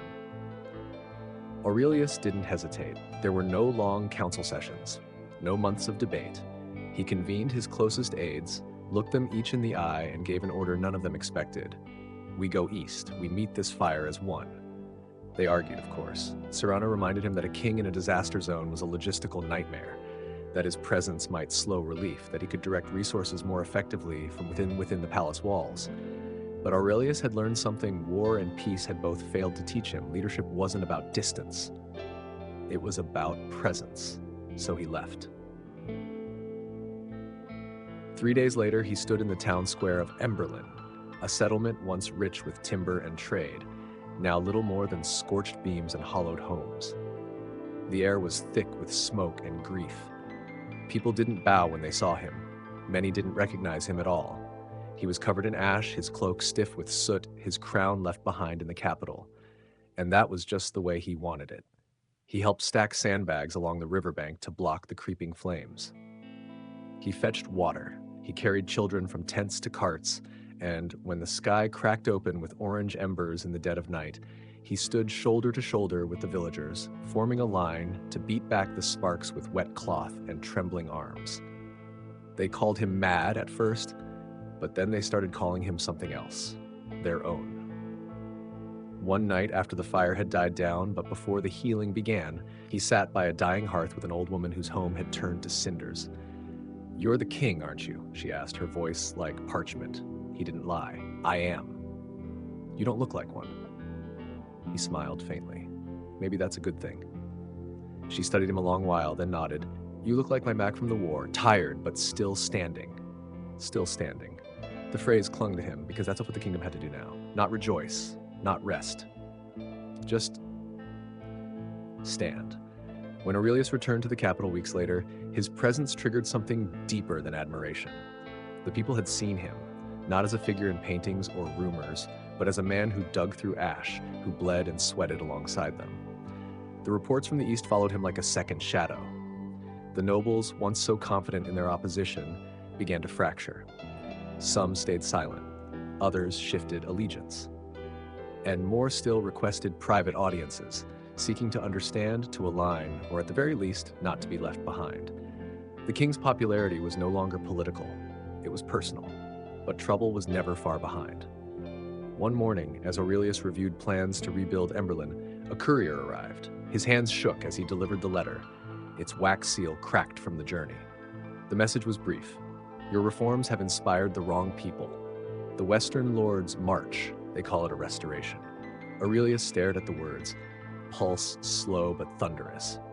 the Restoration, a poetic term for an ugly truth. The old houses were rising, not with the aim of compromise but of conquest. They had gathered in secret, building armies in forgotten forts, funding militias with gold smuggled through church coffers and trade ships, and now they marched, not toward negotiation but toward siege. Serana stood beside him, reading over his shoulder. "You know what they want." "I do," he said. "They want the throne back, the old ways, a king behind stained glass and iron gates." He folded the letter. "Then they'll have to take it from my hands." This time, he didn't ride alone. The army that followed Aurelius wasn't like the ones of old. It wasn't built from obligation or fear. It was formed from gratitude, from blacksmiths who owed him shelter, from farmers whose soil he'd knelt in, from traders who'd watched him carry injured men across rivers. It was an army of believers. When he reached the fields of Kalanor, the sky was an endless gray, as if even the heavens had grown tired of battle. Across the plain, the banners of the Western Lords stood proud, emblems of lions, serpents, and falcons, carried by soldiers paid in coin and promises of restored power. Aurelius didn't make a speech. He stood at the front, drew his sword, not the ceremonial one, but the blade he'd carried through the rebellion, and said only this: "They want the past. We give them the future." The battle was brutal, not because of its length, it lasted only hours, but because of its weight. It wasn't just men clashing, it was ideologies. History itself groaning beneath the crush of change. Aurelius fought with fire in his limbs, with clarity in his strikes. He didn't fight to protect a crown, he fought to protect a second chance. By dusk, the Western Lords had fallen, some dead, some captured, others vanished into the hills. The Restoration was over before it truly began. In its place stood something else, the idea that a kingdom could rise not from tradition, but from truth. Back in the capital, as bells rang, not in mourning, but in awakening, Aurelius stood again before the council. But this time, he was not alone. Representatives from the eastern towns, guild leaders from the markets, even a stonemason from Emberlin, all stood beside him. "This is not a throne," he told the chamber. "This is a circle. We sit at it together, or not at all." Some objected, others nodded, but no one could deny the change. That night, as he walked alone through the garden, a small voice called out, "King Aurelius." He turned to see a boy, barefoot, no more than 7, holding out a folded piece of paper. "I drew you," the boy said, "fighting the fire, like a knight." Aurelius took the paper gently. On it, a crude drawing of a man with a crown in one hand and a bucket of water in the other. Aurelius smiled. "Thank you. What's your name?" "Jaren." "Jaren," the king said, "you just gave me more than most lords ever have." The boy beamed, and in that quiet garden, beneath a sky that finally seemed clear, Aurelius Thorn realized something profound. The kingdom wasn't just healing, it was becoming something new. It had been nearly a year since the firestorms of the East and the failed march of the Western Lords. In that time, King Aurelius Thorn had grown accustomed to being more than a ruler. He had become a symbol of renewal, of humility, of quiet strength rising from ashes. His image, once polished and distant, had become worn and familiar. Children no longer bowed, they ran up to him with drawings and questions. Elders no longer whispered judgments, they offered stories and warnings, wisdom earned the hard way. And yet, not all saw this new king as a beacon. Some saw opportunity, others saw threat. In the far reaches of the southern coast, beyond the salt dunes of Carith Bay, a whisper was rising. It came not from nobility or rebellion, but from something far older. The High Temple of the Veil, a secretive order cloaked in tradition, revered in silence, feared in rumor. Once loyal to the crown, they had kept to themselves for generations, guiding spiritual life, preserving relics, and some believed hoarding powers that dated back to before the founding of the kingdom itself. They had remained quiet through the wars, the reforms, even the fire. But now something stirred. It began with letters. Not threats, prophecies. Warnings wrapped in scripture, declaring Aurelius' path as one against the natural order. They called him the King of Broken Circles, a phrase that made little sense at first, until it began to appear painted on stone walls in remote towns, etched into market stalls, murmured in prayer-like tones. Aurelius was no stranger to resistance, but this felt different. Not political, not even human. He summoned Lady Serana and a trusted group of advisors to the inner chamber. Laid before them were the letters, strange and poetic, signed not with names, but symbols, circles split by jagged lines. The High Temple? Serana asked, narrowing her eyes. They haven't spoken to a monarch in 3 generations. They're speaking now, Aurelius replied, voice steady. Or someone wants us to believe they are. One of the guards, a young man named Eldon, stepped forward hesitantly. My family's from Kareth, sire. There's something you should know. Aurelius motioned for him to continue. There are stories, Eldon said, shifting uncomfortably. Old ones, about the temple's vault. They say it holds something that sees time differently, that those who listen to it don't come back the same. The room fell into a heavy silence. You believe this? Serana asked, incredulous. I believe the people believe it, Eldon said. And if the temple has decided you're part of some ancient prophecy, true or not, it could fracture everything we've built. Aurelius didn't scoff. He'd seen too much, of war, of fire, of humanity, to dismiss the strange. And deep inside, something told him this was not a matter to be left to messengers or maps. I'm going to Kareth, he said. No, Serana said immediately. You've walked into battlefields, fires, and council chambers full of knives. But this is fog. There's nothing solid to fight here. I won't fight, Aurelius said softly. I'll ask, I'll listen. If they have truth, I'll face it. If they have fear, I'll dispel it. He left at dawn with a small party. No banners, no titles, just cloaks, provisions, and an open mind.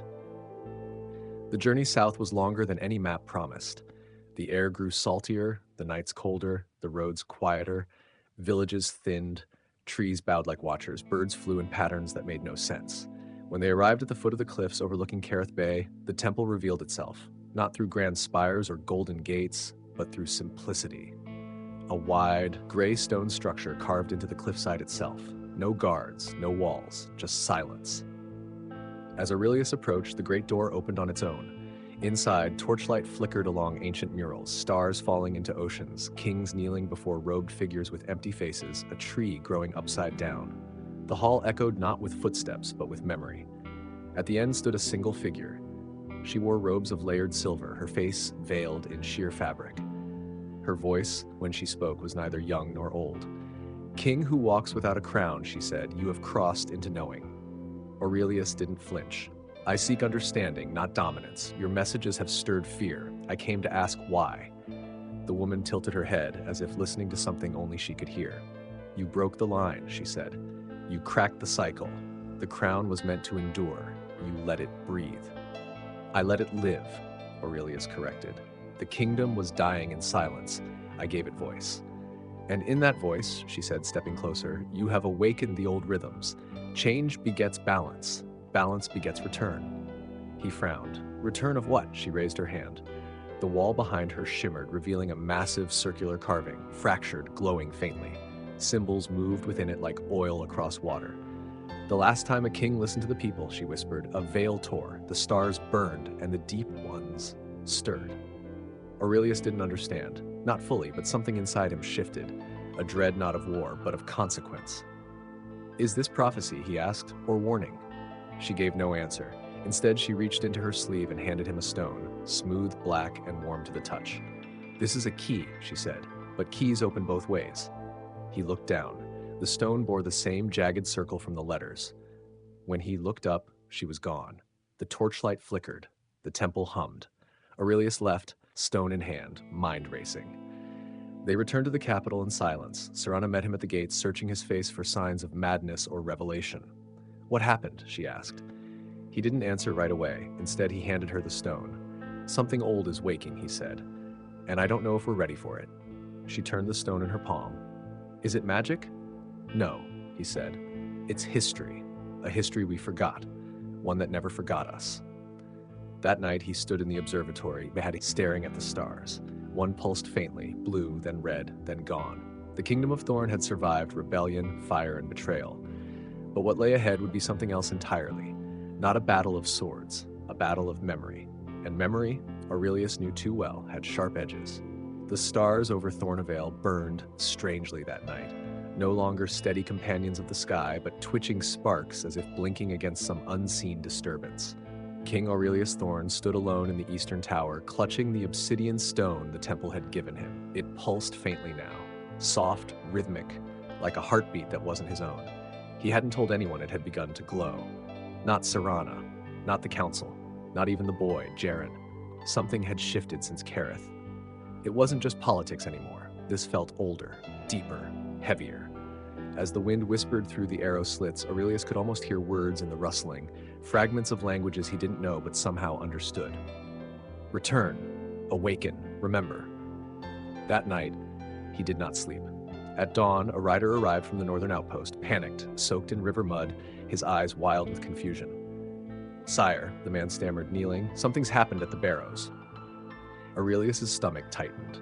The barrows of Haldenreach were ancient burial mounds, long abandoned and half swallowed by moss. No one went there anymore. No one dared. Even the mapmakers left them out. "What kind of something?" the king asked. The rider swore. "The ground cracked open. There's light coming from beneath, and the villagers, they say they hear singing, but there's no one there." Aurelius turned to Serana. Her eyes said what they both already knew. The temple's warning hadn't been metaphor. It had been instruction. They left that very hour. The journey to Haldenreach was harder than expected. Roads once passable had collapsed into the earth. The river that cut through the woods now ran backwards, twisting through the forest like it was searching for something. Birds flew in perfect circles. At one point, the party passed a tree, split down the center. Not by lightning or wind, but something cleaner, as though the bark had been unzipped. As they approached the barrows, the horses refused to go further. They reared and brayed, wide-eyed with terror. The group continued on foot. The scene was worse than described. A gaping fissure had opened across the mound's center, wide enough to swallow a cart, and from it pulsed a strange silver light. Not blinding, but not natural either. It didn't shine. It shimmered, like liquid memory. The villagers had gathered in a wide circle around it. No one dared approach. Children clung to their mothers. Dogs wouldn't stop howling. An old priest stood muttering scripture, but even his voice wavered with every syllable. As Aurelius stepped forward, the crowd parted without a word. He felt it before he saw it. The hum. The same deep rhythm that the stone had carried now echoed from the earth itself. He knelt at the edge of the crack and peered down. What he saw made his breath catch. There were carvings down there, etched into the rock, moving, realigning like clockwork gears. Symbols older than his lineage, yet somehow familiar. In the center, a shape, the broken circle, glowing, beckoning. Serana appeared beside him. "This isn't just magic," she whispered. "It's a door." Aurelius stood. "No," he said. "It's a reckoning." That night, they made camp near the mounds. No one slept. The light refused to dim. The hum refused to fade. And sometime after midnight, a voice called out, not loud, not terrifying, just impossible. It was Jaren, the boy, from the city. He walked barefoot across the grass as though drawn by a dream, eyes open but unseeing. He stopped at the fissure and stared down into it. "Jaren!" Aurelius ran to him. "What are you doing here?" The boy blinked slowly. "It wants to come back," he said, "the part that was lost." Before anyone could respond, the stone in Aurelius's pocket burst with light that, lifting from his cloak and hovering midair, it spun, faster and faster, until a beam of light shot from its center, piercing the heart of the barrow. Then silence. The light vanished, the stone dropped, and the boy collapsed. Aurelius caught him, cradled him close. "Jaren, are you with me?" The boy opened his eyes, tears streaking down his cheeks. "I remember now," he whispered. "I was there before the stars." Aurelius didn't speak. He couldn't. His heart thundered. His hands shook. This wasn't rebellion. This wasn't politics. This was something that had been waiting far longer than any throne. When morning came, the barrow was closed, sealed as though it had never split, but the earth was not silent. It thrummed, softly, steadily, and Aurelius knew something had been let loose. Or, perhaps, welcomed home. On the ride back, Serana finally broke the silence. "Do you believe him?" she asked. The king looked toward the horizon. "I don't have the luxury not to." And indeed, when they returned to the capital, strange things were already happening. Water in the royal wells no longer reflected faces. The wind spoke in perfect tones when it passed the eastern gates. Dreams were shared, and above the citadel, a new star had appeared, one no astronomer could name. Aurelius stood before the people that night, addressing them not as a ruler, but as a witness. "We have opened something," he said, "and we cannot close it." He held up the obsidian stone. It was cracked now, no longer warm, its purpose perhaps fulfilled. I cannot promise safety, I cannot promise answers, but I can promise that we will face whatever comes together." And the people didn't cheer. They nodded, because they too had seen the change in the air, the cracks in the world's skin. And while fear still lingered, it no longer ruled. The king had changed, the kingdom had changed, and beneath it all, the earth remembered. The signs came slowly at first, subtle ripples in the pattern of ordinary life. A harvest moon that refused to set for 3 nights, wells that ran full despite drought, children whispering truths they should not know. And then, on the 15th night since the barrow sealed itself shut, the rivers began to flow backward. At first, the people of Thornvale believed it was a trick of the eye, a quirk of the season. But when fishermen returned with empty nets and boats drifting against the current without wind, worry took root. When the capital's fountains began spilling upwards instead of down, panic followed. King Aurelius Thorn, once a symbol of hard-won peace and rebirth, now stood on the edge of something entirely different, a kingdom shifting not under the weight of rebellion, but under the influence of something unseen and ancient. And he feared, for the first time in many years, that he could not lead his people through what was coming. Not with law, not with steel. He summoned Serana, along with every scholar, mystic, and keeper of forgotten books within 100 leagues. They gathered in the old chamber beneath the citadel, a vault built not for strategy, but for remembrance. Dust rose as tomes were laid open, revealing symbols that echoed the ones Aurelius had seen carved into the barrow walls. One page, torn and brittle, described the phenomenon now unraveling before their eyes. It spoke of a mirror season, a time when the veil between realms grew thin, when nature reversed itself and time flowed like smoke. A season that came once every 1,000 years and only after the circle had been broken. Aurelius pressed his fingers to the bridge of his nose, the obsidian stone still cracked in his pocket like a heart no longer beating. "So we did this," he murmured. "No," said Serana, firm. "This was already coming, we just uncovered it." But the comfort of that idea vanished when the dreams began. It started among the children. Nightmares, vivid and identical, spread like fever. They all described the same place. A silver tree growing upside down in a black sky. A river of fire flowing backward, a name they could not speak, only feel. Then the adults started dreaming too. Aurelius was no exception. His first dream came with frost. Though the season was warm, his chambers turned cold enough to see his breath. In the dream, he stood in the center of the ruined barrow. But it wasn't ruined anymore. It was whole, pristine, glowing. Voices swirled around him, not in anger, but in sorrow. And from the earth, a hand reached upward, not to strike, but to touch. When he awoke, he was crying. The council urged a return to control, marshal the guards, reinforce borders, restrict travel until answers could be found. But Aurelius refused. "This isn't a rebellion," he said. "It's a memory unfolding, and we're inside it."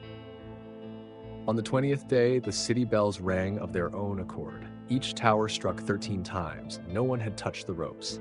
That night, the stars rearranged, not metaphorically, visibly.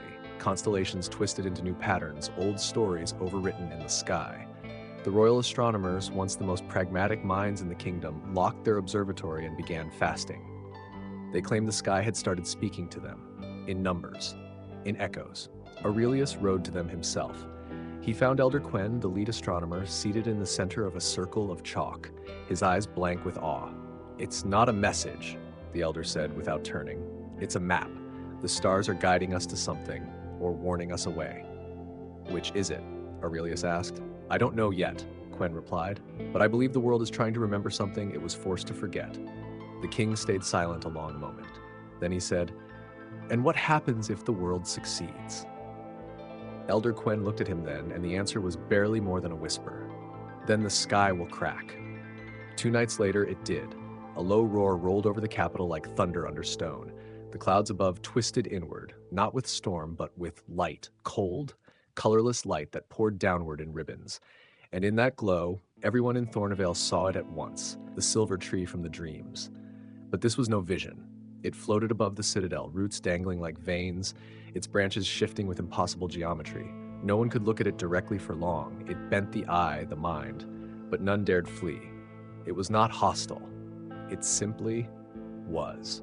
Aurelius stood beneath it, the crowd gathering silently behind him. The air was still, waiting. "I don't know what this means," he said aloud. "I don't know why it chose us, but I know one thing: we will not turn away." As if in response, the tree shuddered and a single silver leaf broke free, drifting gently into Aurelius's outstretched hand. It was warm, alive.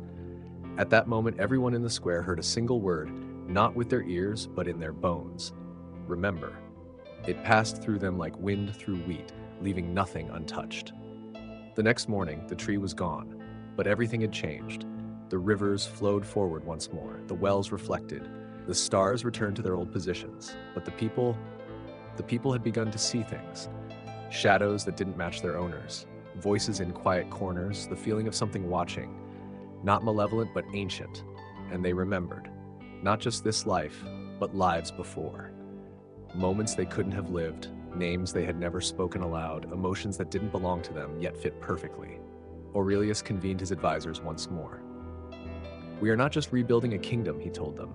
"We are standing in the ruins of many, and something older than us wants us to know it." Serana looked pale. "Do we resist it?" He shook his head. "No, we record it. We learn from it.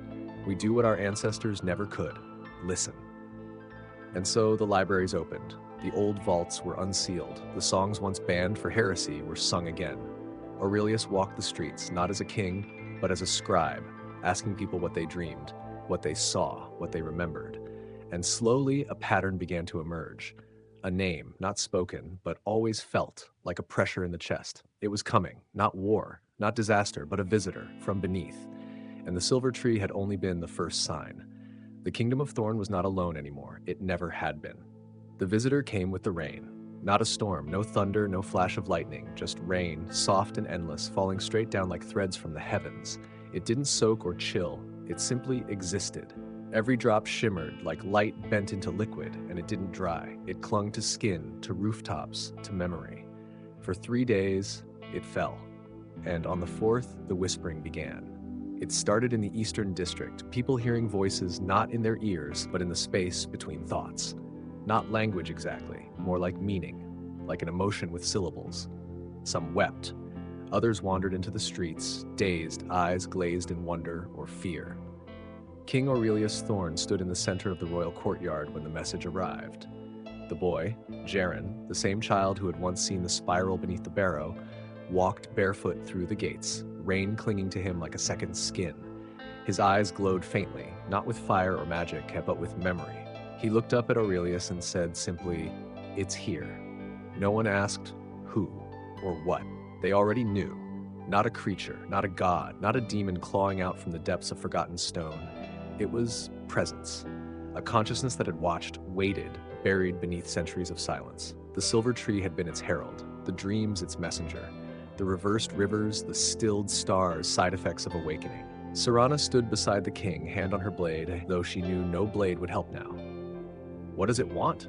she asked. Aurelius didn't answer, not immediately, because deep within he felt it too. Something brushing against his soul like a hand skimming water. Curious, familiar. The answer came not in words, but in vision. His knees buckled. Darkness fell, but not the kind that steals sight. This darkness was full of form, vast structures of stone and bone, spirals carved into the void, voices that sang without mouths. Aurelius stood in a hall beneath the earth, ancient beyond time, lined with statues, each one of him. But not him. Some wore crowns, others bore wounds, one wept blood, one smiled with hollow eyes, and at the center, a throne of living roots, pulsing with silver light. A figure sat upon it, not monstrous, not divine, just real. Its face was ever shifting, male, female, young, old, even faceless at times, but its gaze never wavered. "You have remembered," it said, though its mouth never moved.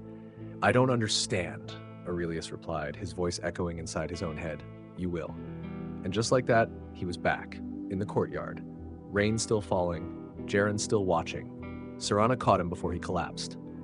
Later that night, as the fire crackled in the grand chamber, Aurelius relayed what he'd seen to the Circle of Nine.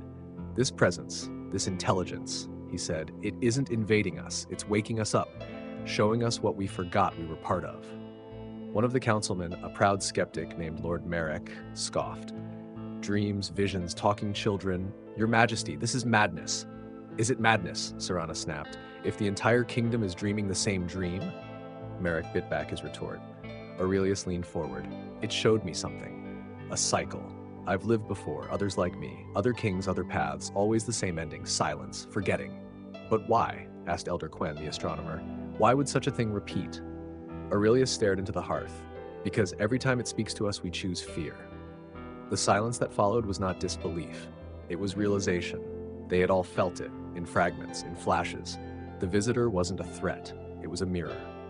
A week later, the stars aligned in a way not seen in over a millennium. 12 in a perfect ring, one in the center. The 13th light, they called it, though no name truly fit. In its glow, the city changed again. Stone whispered. Water sang, and those sensitive to the shift began to speak in voices not their own. Prophets, or echoes. One old woman wrote a book overnight in a tongue lost to history. A boy in the harbor town sculpted a model of the silver tree from driftwood and teeth. A mute girl whispered the name Virelorn in her sleep, a name no historian could place, yet hundreds claimed to recognize. The visitor was not making contact. It was reuniting. Aurelius, ever the student of silence, began writing down everything, every whisper, every dream, every symbol that repeated. He turned the palace library into a hall of remembrance, scrolls stacked alongside modern records, drawings beside laws. He drew the throne he had seen, and when Jaren saw it, he nodded. I've sat there too, the boy said. The words were simple, the implication immense. If this being, this presence, was not alien but ancestral, then perhaps the kingdom of Thorn was not built on soil alone, but on memory, looping, returning, nudging history toward a forgotten purpose. And if that were true, what was the next step? On the 10th night of the 13th light, the visitor finally spoke to all, not through flame, not through storm, through a dream shared by every man, woman, and child in the kingdom. They stood on the edge of vast plains, stars above and below, and the voice came, gentle and vast. You have done this before, and then, this time, do not fear the gate. When they awoke, the sky had changed. Above the citadel, the stars formed a spiral, perfect and glowing. Aurelius gathered his council. The gate is not here, he said. It's beneath us. The barrows, the temple, the fissure that once opened, all signs, all pieces. They rode the next day, not as kings or knights or scribes, but as seekers. And when they reached the barrows, it was open again. No light, no hum. Just stairs, descending into the deep. Aurelius turned to his people. We remember now, he said, and then he stepped into the dark. Not with fear, but with hope. The stairwells stretched into the earth like a vein, spiraling, uneven, alive with silence. Not the absence of sound, but the kind of silence that listens back. King Aurelius Thorn led the way, his boots echoing faintly against stone carved not by tools, but by time. Behind him came Serana, Jaren, and a select group of those brave or foolish enough to descend into legend. Torchlight flickered across walls etched with markings, some ancient, others recent, as if the stone itself had been updating its story. Spirals, eyes, trees with roots above their branches. Every so often they passed openings along the sides of the tunnel, alcoves filled with bones arranged in careful, unsettling patterns. No one spoke.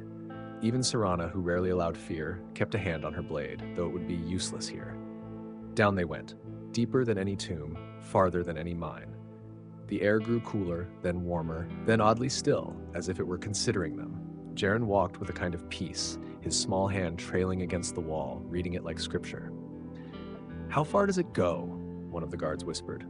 Aurelius didn't answer, because it wasn't a question of distance anymore. It was a question of when. Finally, the staircase opened into a vast chamber, a space too large, too precise to be natural. A dome with no ceiling, no sky, only darkness that pulsed like breath. In the center stood an altar, not of gold or silver, but of obsidian and bone. On it rested a sphere, hovering slightly, turning slowly, emitting no light yet visible in perfect clarity. Aurelius stepped forward, drawn not by will but by recognition.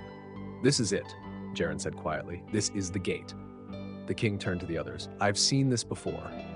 In the vision? Serana asked. No, he said, in the dream we all shared. The voice, soft as snow, returned. You are ready. No one else seemed to hear it, but Aurelius felt it inside every joint, every scar, every piece of him that had been broken and reformed over the years. He reached out and touched the sphere. It did not resist. It accepted. And then reality bent. The chamber didn't shake. It unfolded. Walls uncurled like scrolls, revealing layers of time hidden beneath stone.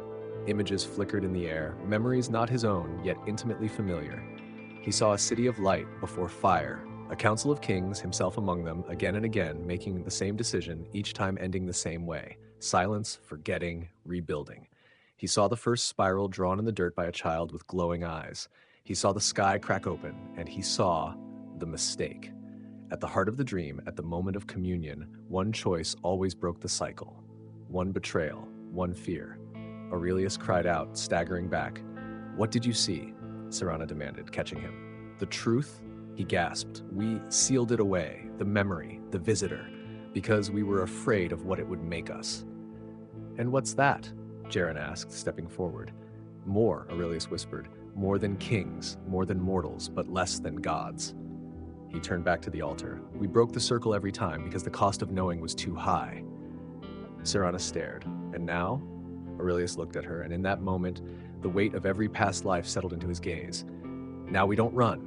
He pressed both hands to the sphere. It shattered without sound, without violence. And the gate opened. Not a door, not a portal, a shift. The chamber became a spiral, infinite and contained. The group was no longer in the earth, yet still underground. Above them, stars blinked in patterns impossible from any sky. Around them, memories drifted, of battles not yet fought, of lives not yet lived. And then, in the center, it emerged. The visitor, not creature, not ghost. Formless and formed, like a mirror given breath. "You've come far," it said. Aurelius stepped forward. "You've been waiting." "Yes," it said, "because you are the remembering kind, the breaking kind, the mending kind. What do you want from us? To finish what we began."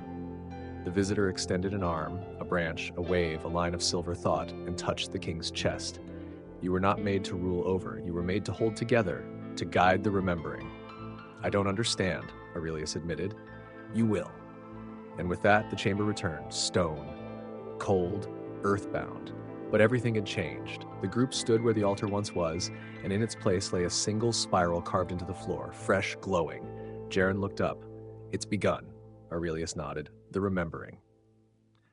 When they returned to Thornvale, the people felt it immediately. Not terror, not confusion, a rightness. The rains had stopped. The fountains flowed with golden light at dawn. Children sang in tongues not taught. Old wounds faded, not vanished, but softened. And across the kingdom, those who had dreamed now began to remember, not as fantasy, but as heritage. They had been part of something once, something vast and connected, a pattern not erased, only hidden, and now the gate had made them whole. Aurelius stood on the palace balcony that night, gazing at the stars, new ones now, bright and singing. Serena joined him. "So, what now?" she asked. He turned to her with a tired smile. "Now we stop forgetting."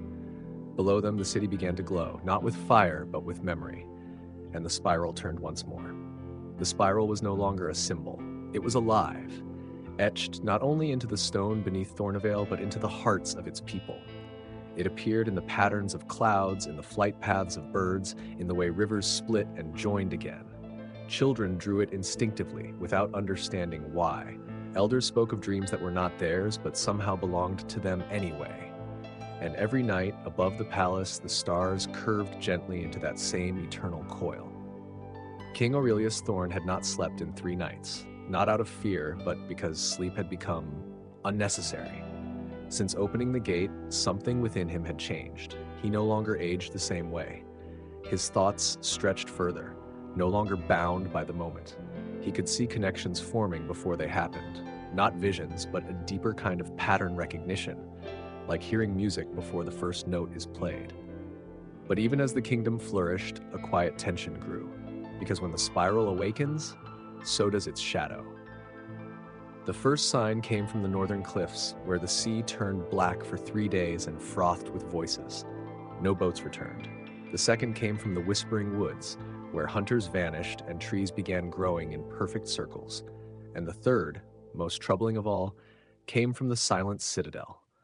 A relic from the pre-Empire days, the Silent Citadel had stood untouched for over 1,000 years, its gates sealed by time and superstition. But now those gates were open, wide, welcoming, and from within something had begun to speak. At first it was static, crackles of energy that disrupted compasses and broke mirrors across the region. But then came the whispers, familiar yet wrong. People began hearing their own voices echoing from distant places, saying things they had never said. Serana brought the report to Aurelius herself. "They're calling it the Echo Plague," she said, setting the scroll down hard. "People repeating memories they never lived, languages they never learned, thoughts that aren't their own." "Are they dangerous?" the king asked. "Not yet," she said, "but they're gathering, without knowing why." Jaren, now older than his years, sat near the window, his eyes distant. "It's the countercurrent," he said softly. "The spiral pulls us toward memory, but something else pulls us toward forgetting. This plague is a symptom of resistance." "From who?" Serana asked. "Not who," Jaren replied. "What?" Aurelius stood. "Then we ride to the citadel." The journey took 2 days. The land around the silent citadel had already begun to twist. Animals fled the area, birds avoided the skies, and the wind refused to blow there. When they arrived, the ancient tower stood like a wound in the earth, tall, black, humming with a frequency that made teeth ache. The gates, once rusted shut, now hung open as if inviting them in. Inside, the air was thick, not with dust, but with pressure. Every step felt watched. The spiral was absent here, no carvings, no symbols, just angular lines, sharp, deliberate, jagged like a broken thought. The group moved slowly through the halls, weapons drawn but useless. Then they heard it. Not a growl, not a scream, a chorus. Hundreds of voices, all speaking at once, but each in perfect mimicry of someone they loved. Mother, brother, lover, child. Aurelius froze when he heard his father's voice, long dead. "You always were too curious," it said, softly mocking. "That's how we broke the world the first time." The visitor had warned them. Remember, it had said.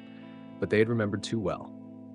At the heart of the citadel, they found the source, a mirror, cracked yet endless. It didn't reflect their faces. It reflected their fears. Serana saw herself burning the palace. Jaren saw himself walking alone with no stars above. Aurelius saw himself on the spiral throne, crowned, alone, eyes blank. He stepped forward. The mirror pulsed. "Turn away," it whispered. "Forget." But Aurelius had walked too far to retreat now. He reached into his cloak and withdrew the last shard of the obsidian stone, the one that had cracked in the barrow. It still hummed faintly with the spiral song. He pressed it against the mirror. The citadel screamed, not in sound, but in memory. The walls shook with forgotten names. The floor cracked with suppressed regrets, and the mirror shattered, not into glass, into light. And from that light emerged a figure.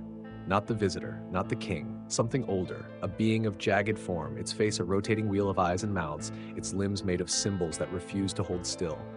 "I am the unwritten," it said. "I am silence made flesh." Aurelius stood firm.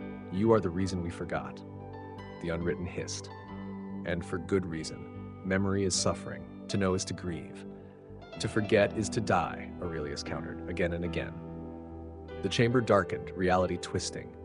"You are a king of dust," it spat, "of cycles and corpses. You remember, but you cannot change."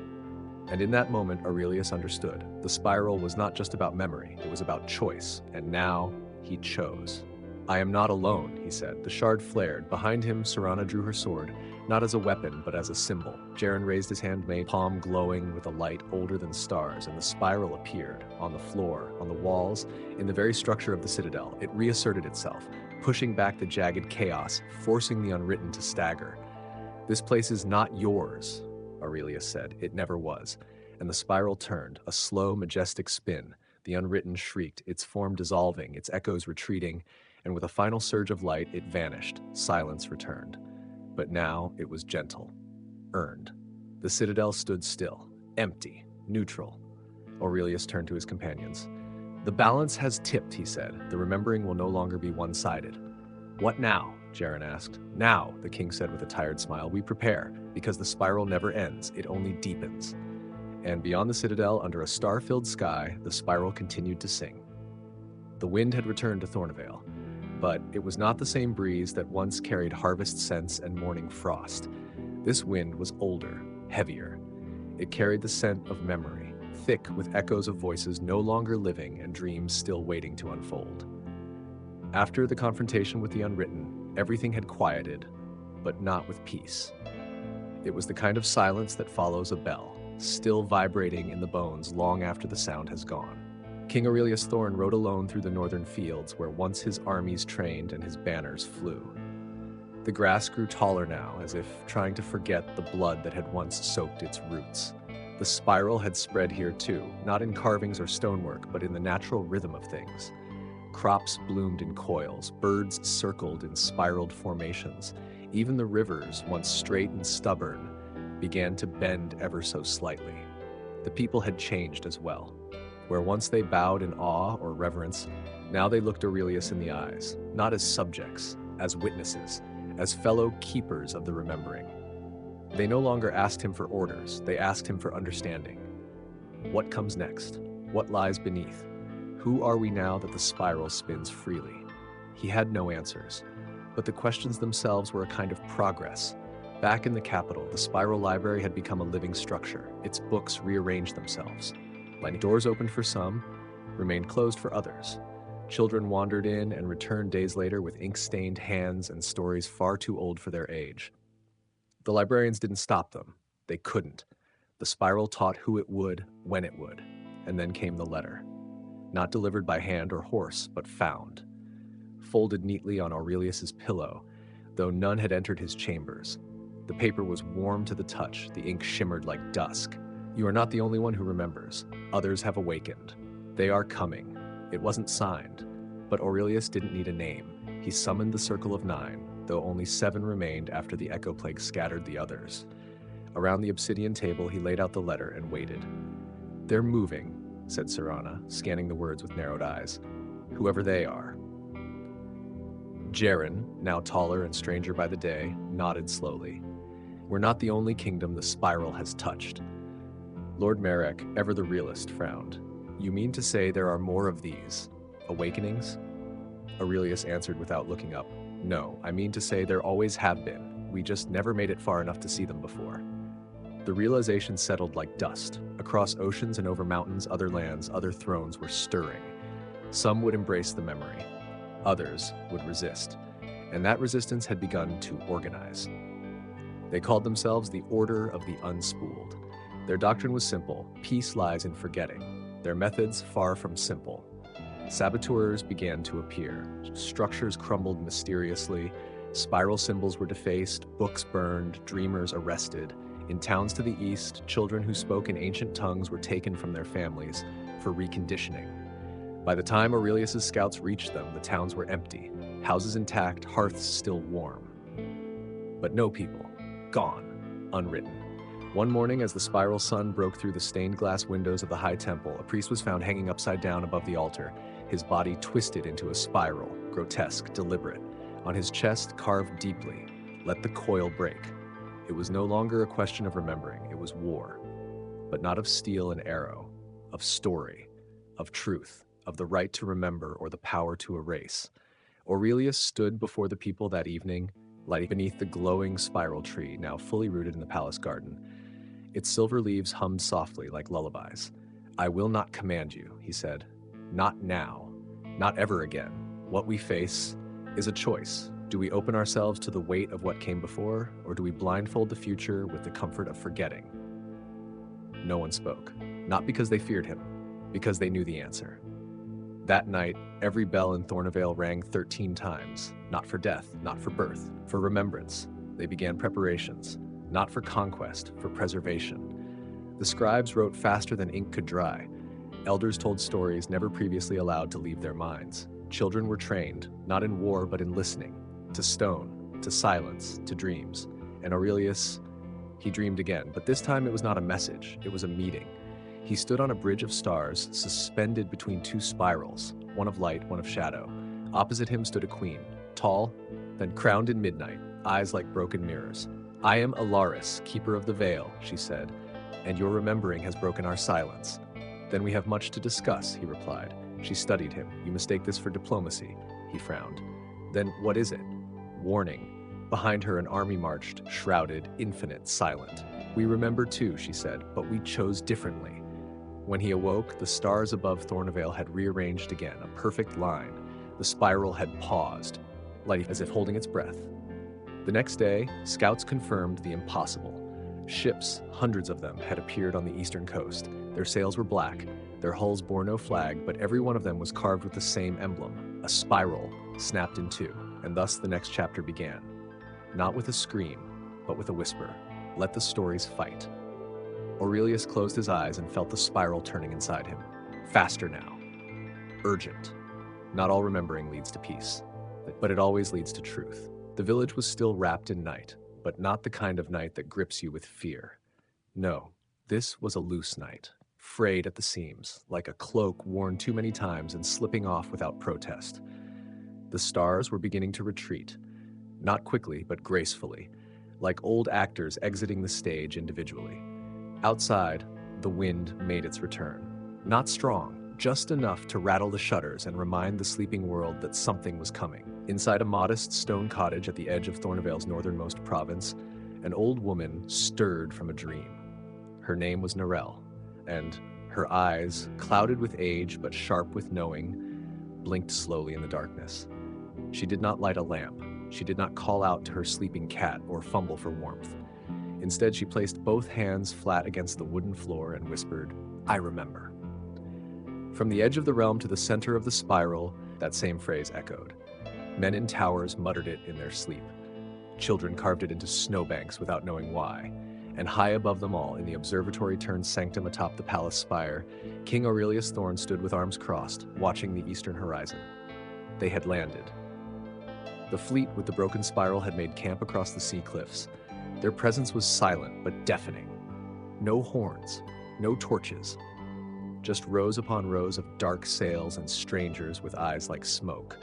Aurelius could feel it already, the hum in the ground, the pressure in the air. These were not conquerors in the traditional sense. They would not burn crops or steal gold. They had come for something far older, far more dangerous. They had come for the story. In the grand hall, the Circle of Nine, now reforged as the Circle of Witnesses, assembled for what could very well be their final gathering. Jaren stood at the head of the table, no longer the boy prophet, but something else entirely. His voice had deepened, but his words still cut like truth. "They call themselves the Severed Line," he said, "a faction of the Order of the Unspooled, but not just rebels. They are remnants from another cycle, from a spiral that ended badly." Serana leaned in. "Ended? They broke it," Jaren said. "They chose not to remember, and in doing so, they unraveled themselves, lost their past, their future, their place in the turning." Aurelius looked down at the carved spiral in the center of the table. "Then why are they here?" "To stop us from finishing what they couldn't," Jaren replied. "Because if we reach the center, they disappear." That night, the king walked alone beneath the silver tree. The leaves shimmered with unseen wind, and the roots pulsed like veins beneath the soil. He placed a hand on the trunk and whispered, "What am I supposed to do?" And for the first time, the tree answered, not in voice, but in memory. He saw himself, not just in this life, but dozens of others. A warrior, a healer, a farmer, a father, a son. Each life folded into the next, all walking the same spiral, all asking the same question. At the center of it all stood a door, small, plain, wooden, but locked. He knew then that the Severed Line had come to burn that door before anyone could open it. At dawn, Aurelius called the people of Thornvale together. Not soldiers, not priests, storytellers. They gathered in circles, young and old, noble and peasant. They didn't speak of battle, they spoke of beginnings, of the first time they saw the spiral, of dreams they'd once dismissed, of the names they now knew were theirs, even if they'd never heard them before. As the Severed Line advanced, Thornvale did not raise shields. It raised memory. Every wall was covered in story. Every street bore spirals painted in ash and wine. Children stood hand in hand, humming the old lullabies. Mothers recited family trees that stretched back beyond time. And in the center of it all stood Aurelius, not as king, but as remembrancer. The invading army arrived without banners.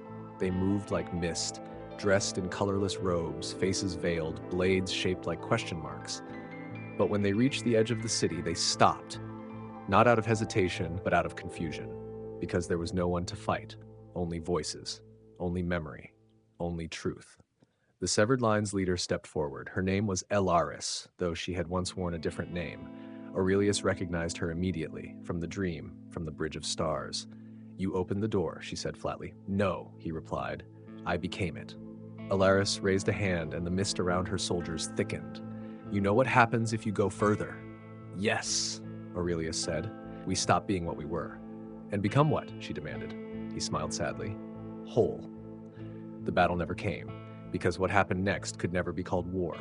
It was resonance. The spiral in the earth began to glow, low. Light poured from the stones, not upward, but inward, pulling every memory, every echo, every untold tale into alignment. The severed lines screamed, not in pain, but in refusal. Their forms began to flicker, not die, but unravel, as if the story they told themselves no longer held weight. Alaris tried to retreat, but there was no retreating from truth. The light found her, and for the first time in many lifetimes, she remembered. She dropped her blade, the mist dissipated, and the severed line dissolved. Not into dust, but into names. Some stayed, some vanished, but none remained lost. That night, Thornavale did not sleep. It didn't need to.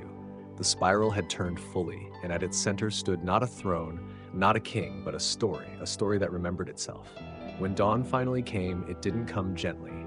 It broke, hard and sudden, spilling across Thornavale like a tide that had been held back for centuries. Light cascaded through every crack, every window, every leaf of the spiral tree, until it glowed like a sun rooted in the earth. But it wasn't the sky's brilliance that woke the people. It was the quiet. Aurelius Thorn stood at the highest balcony of the palace, his eyes fixed on a world that had just rewritten itself. Below him, the streets were still. Not lifeless, just resting, as if the entire kingdom had taken one long breath in and was waiting to exhale. And then it did. Not with sound, but with motion. Farmers opened their doors and found their tools reshaped, more efficient, yet older somehow. Librarians discovered books that had not existed the night before, bound in languages they had only spoken in dreams. Children with spiral birthmarks on their palms awoke with songs on their lips, and the sick no longer needed healing, for their bodies had realigned with the rhythm of the remembering. The spiral had touched everything, even time. Serana stood beside him, silent. Not because she had nothing to say, but because she had never seen peace arrive so loudly. "It's not over," Aurelius said. "No," she agreed, "but it's changed." In the catacombs below the palace, Jaren traced a newly formed path that hadn't been there yesterday. It curved inward, downward, spiraling into a chamber lit by its own walls. Every surface pulsed softly, as if breathing. And in the center, a stone pedestal now held what appeared to be a scroll, sealed, glowing, waiting. He didn't open it, not yet, because before one opens the next chapter, one must honor the one just finished. So a gathering was called. Not a coronation, not a feast, something else. A remembering. Thousands gathered in the grand spiral garden, a space that hadn't existed a week ago but now felt older than the mountain it rested upon. People shared stories, not just of what had happened, but of what they remembered, from other lives, other loops, names lost, loves found, mistakes forgiven, echoes reclaimed. One by one, they stepped forward. A baker told of her childhood in a desert city she had never seen. A warrior wept for a brother who had died centuries ago. His name now returned to her. A blind man described stars that no chart had ever recorded. And then it was Aurelius's turn. He walked to the center of the circle, not as king, but as the first among equals. "I have ruled," he began, "and I have failed. I have fought and fled. I have broken the world and tried to heal it. And for all these lives, I asked a single question. What does it mean to lead?" He paused, letting the question settle. "I thought it meant strength, then wisdom, then sacrifice. But I was wrong. To lead is not to decide. It is to remember, together." He looked at the gathered crowd, the children drawing spirals in the dirt, the elders humming songs their ancestors never taught them. And now we remember. The crowd did not cheer. They bowed their heads, not in obedience, but in reverence. That night, as the first stars of the new age blinked awake, the scroll in the catacombs unfurled itself. Not with magic, with purpose. It read, "You have reached the end of the beginning. Beyond this point, the story writes back. Not all memories will be kind, but all are true. Go forward and remember who you are." And as the spiral turned once more, the kingdom of Thornavale did not rise to fight. It rose to tell its story. The night after the remembering wasn't silent. It throbbed, like the heartbeat of a kingdom on the edge of something both miraculous and menacing. The stars above Thornavale had never been brighter, but they weren't comforting anymore. They watched. They shimmered in spirals, and for the first time in recorded memory, they pulsed in response to the thoughts of those below. Aurelius stood at the foot of the spiral tree, eyes half closed, one hand resting on its luminous bark. The roots beneath him pulsed with light, warm and ancient. He wasn't praying, not exactly. He was listening. And somewhere deep in the ground, something was whispering back. Behind him, footsteps, soft, reverent. "Jaren?" Aurelius asked without turning. "Yes," the boy's voice replied, though it had grown deeper, steadier. He was no longer a child. The spiral had taken that from him, or perhaps returned him to who he truly was. Jaren held the scroll, the one that had revealed itself after the kingdom remembered. It no longer glowed. Now it breathed, slow and quiet, as though conserving energy for what came next. "It's pointing again," Jaren said, holding it out. Downward. Aurelius took it in his hands. The tug was faint but insistent. Not a command, a plea. They followed the pulse, down through the catacombs, past the chamber of the storyteller's seat, deeper, into a place no map had ever drawn. It wasn't carved stone down here. It was bone and memory. The walls shimmered with the faces of forgotten kings, unnamed midwives, musicians whose notes had been lost to time. Each face blinked when passed as if awoken by recognition. "Is this the spiral's origin?" Aurelius asked, breath fogging in the sudden cold. "No," Jaren said, eyes wide. "This is its reflection." They reached a door, not wooden, not iron, but made entirely of story, threads of light and ink woven tight. It had no handle, no key, only a question burned into its center. "What will you give to remember what was never yours?" Aurelius did not hesitate. "My name," he said. The door shivered. "My crown," he added. It opened. Inside, the air was thick, not with dust or mold, but with age. The spiral on the floor glowed a dull amber. In its center stood a woman, Alaris, but not as he remembered her in dreams. She was younger, wilder. Her robes were unfinished, her spiral broken only halfway. "You've come far, Aurelius," she said, not with menace, but mourning. "I thought you vanished," he replied. "I did," she said, walking the spiral's path slowly. "But memory is not bound by presence. I'm what's left when a story refuses to be forgotten." She reached the center of the spiral and looked up. "You've awakened it. You've pulled the kingdom into the final coil." "Then you know why I'm here." She nodded. "The Hollow," she whispered. "They have no names, no stories, no shape. They erase not because they hate memory, but because they fear it." Jaren stepped forward. "How do we stop them?" "You don't," Alaris said softly. "You survive them. You remember through them." Then she turned, and her eyes burned gold. "There is one thing left, one memory buried so deep it reshapes the spiral itself if touched. It lies beyond this chamber." "What is it?" Aurelius asked. She smiled, almost sadly. "The first forgetting." With that, the chamber cracked. Not violently. Elegantly, like an egg hatching. And beyond it lay the void. Not darkness, worse, nothingness, where stories unraveled, where meaning bled out into static. Aurelius felt his knees weaken. Jaren steadied him, though his own face had gone pale. "If we step into that," Aurelius whispered, "we might not come back." "Then don't," came another voice.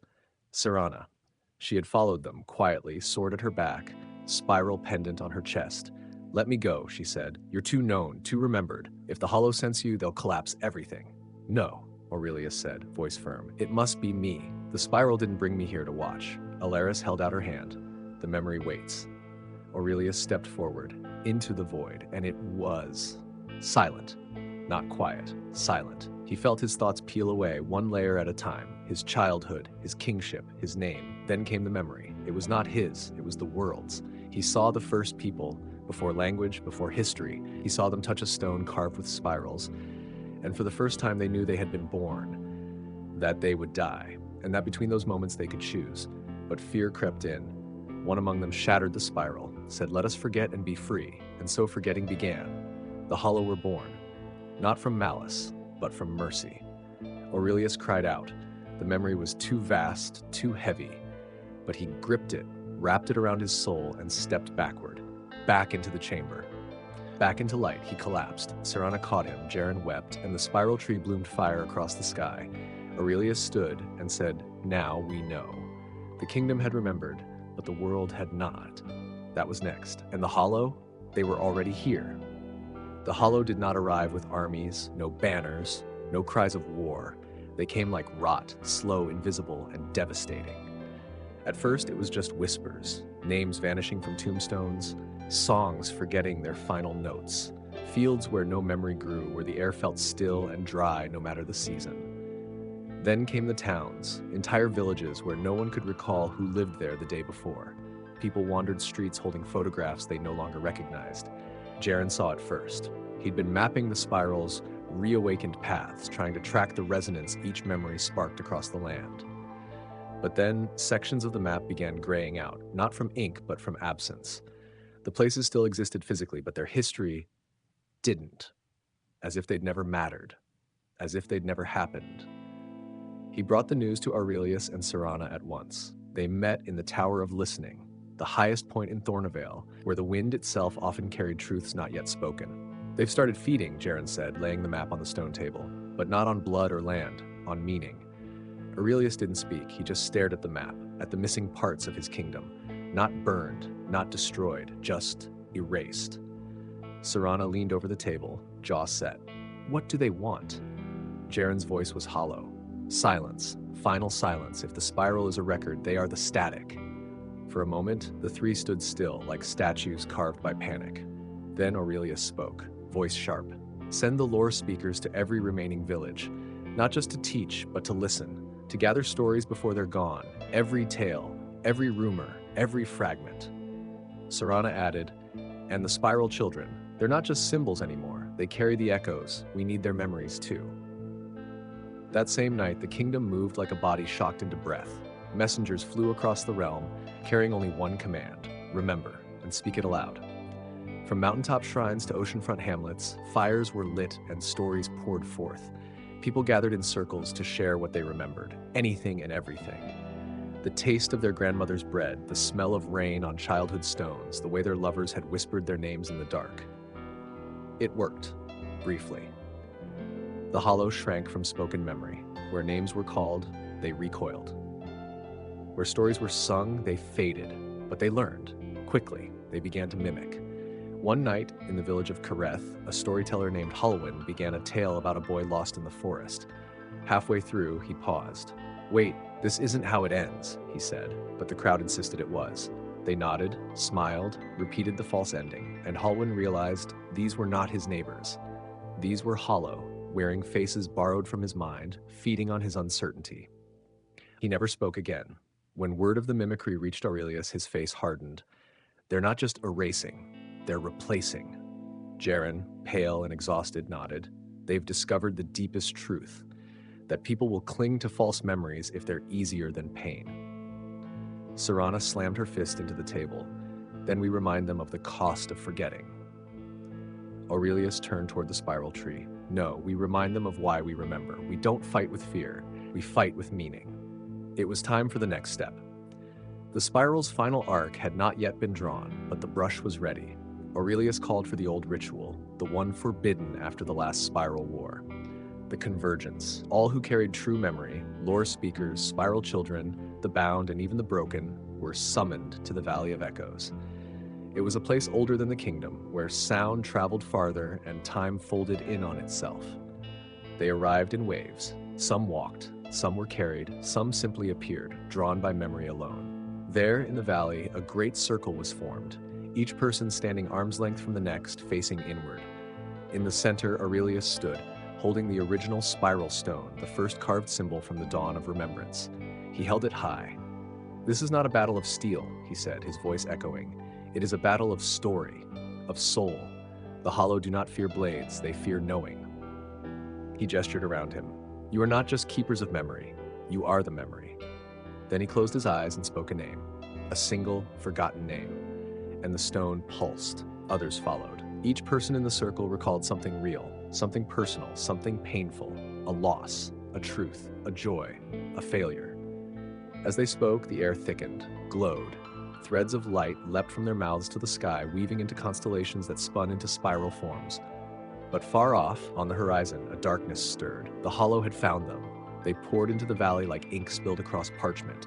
They wore faces, carried voices, echoed memories twisted slightly wrong, but they were too late. The spiral in the sky had completed itself, and as it turned, it did not burn, it sang. A song made of every voice in the circle, a harmony of truth. The hollow shrieked, not in pain, but in confusion. They could not mimic what was sung. It was too real. too full. Some of them vanished instantly, disintegrating like smoke in sunlight. Others staggered, lost in the sea of authentic memory. And a few, a rare few, fell to their knees and wept, because even they, once, had remembered something. And in the resonance of that song, a fragment returned. One hollow raised its eyes to Aurelius and whispered, "My name was Lena." He stepped forward and held her hand. As the spiral spun above them, the sky broke open, not with destruction, but with remembering. The war had not ended, but the forgetting had, for now. The morning after the convergence was unlike any morning before it. It did not rise with golden light or soft birdsong. It came with a silence so profound it rang in the bones, the kind of silence left behind not by absence, but by understanding. The spiral that had burned across the night sky was gone, but its mark remained, not etched into stone or sky, but into the people themselves. Aurelius sat at the edge of the Valley of Echoes, his cloak dusted with dew, his hand still tingling from where he had held Lena's. The hollow woman, no, not hollow anymore, had remembered enough of who she was to weep. And in her tears, something shifted. Not just in her, but in the others. Some had followed her lead. Others had fled into the crevices of the world, retreating from the light they couldn't understand. But none attacked. It had worked. Not perfectly, but it had worked. Jaren approached quietly, as always, carrying a satchel heavy with scrolls. His eyes were tired, but his voice held a flicker of hope. "We have names," he said, "dozens of them, from those who turned back. They're writing now, trying to remember who they were." Aurelius took one of the scrolls, unrolling it slowly. It was filled with uneven handwriting. Some lines were broken, others were almost illegible, but the effort, the will to reclaim identity was there. "I never thought they'd want to remember," Aurelius murmured. "They didn't," Jaren replied, "until they heard the song." Below them, the valley stirred. People were waking slowly, some in confusion, some in awe. Serana moved among them, helping the weak stand, guiding the newly awakened to places of rest. She no longer looked like a general, more like a guardian, a keeper of the flame. As the day warmed, Aurelius stood. "Call the council," he said, "not just the nobles, everyone. Spiral children, storytellers, even the Lenaborn." "You're sure they'll come?" Jaren asked. "They've already come this far." The gathering took place on the stone platform once used for executions in the old days, a deliberate choice. Aurelius wanted them to know what once was a place of endings would now be used to begin. The people arrived slowly, warily. A few hollow-born sat at the edges, still cloaked, still uncertain. Others, those who had been living in hiding for years, stood openly for the first time. The air trembled with quiet, waiting. Aurelius stepped forward, not in armor, not with a crown, just a man. "When I first heard the spiral whisper," he began, "I thought it was a call to rule. Then I thought it was a call to fight, but it was neither." He looked at Lena, now seated near Serana, her hands folded tightly in her lap. It was a call to remember and to remind. He turned slowly, meeting as many eyes as he could.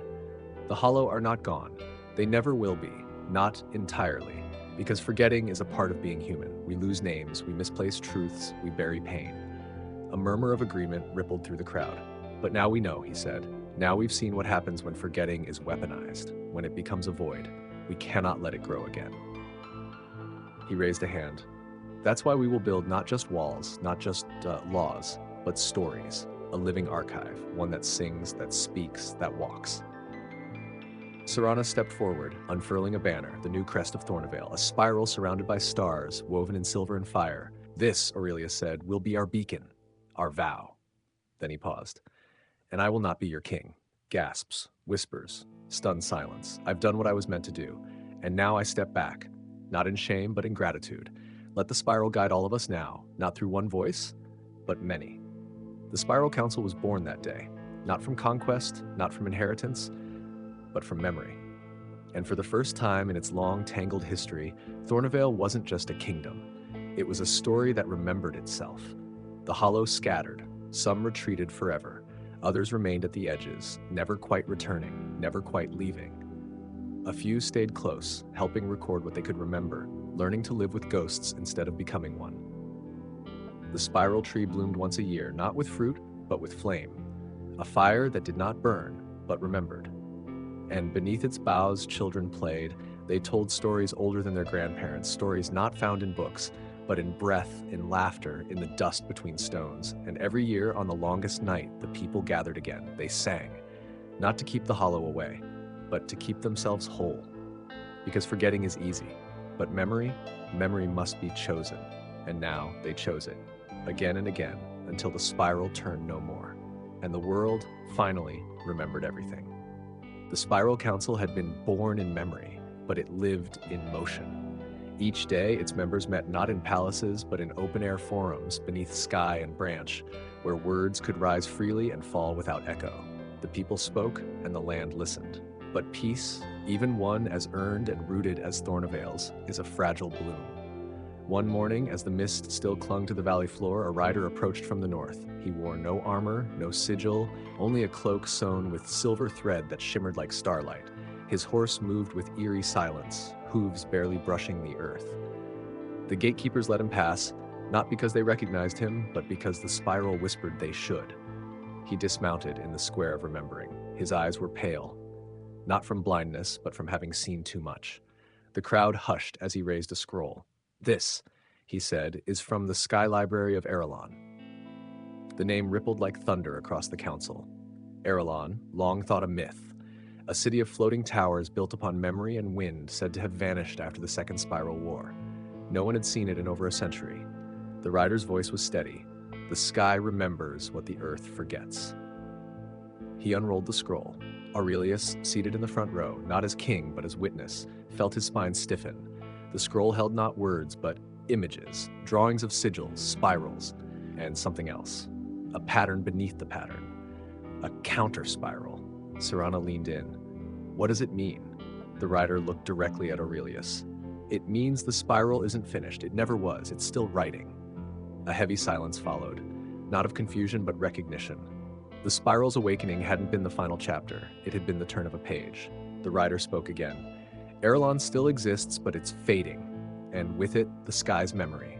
If it disappears completely, so will everything it remembers, even what Thornavale has reclaimed. Jaren stepped forward, aged by knowledge, his fingers trembling. "Then we must reach it." The rider nodded. "You'll need a skyfarer and a storm reader and something more." He pulled from his cloak a shard of glass, smooth silver, pulsing faintly with blue light. "A memory beacon," he explained. "It can hold one memory. Only one, and it must be pure." The council erupted in questions. What kind of memory? Who chooses it? Can it be a shared one? Aurelius held up his hand. "We choose together," he said, "but the one who carries it must be willing to give it up." Jaren flinched. "You mean, forget it?" "Yes," the rider said. "Once it's sealed in the beacon, it won't be yours anymore, not even in dreams." And so began the choosing. People from all walks stepped forward, offering memories. One recalled the birth of her son, another, the final words of a dying parent. Some wept as they spoke.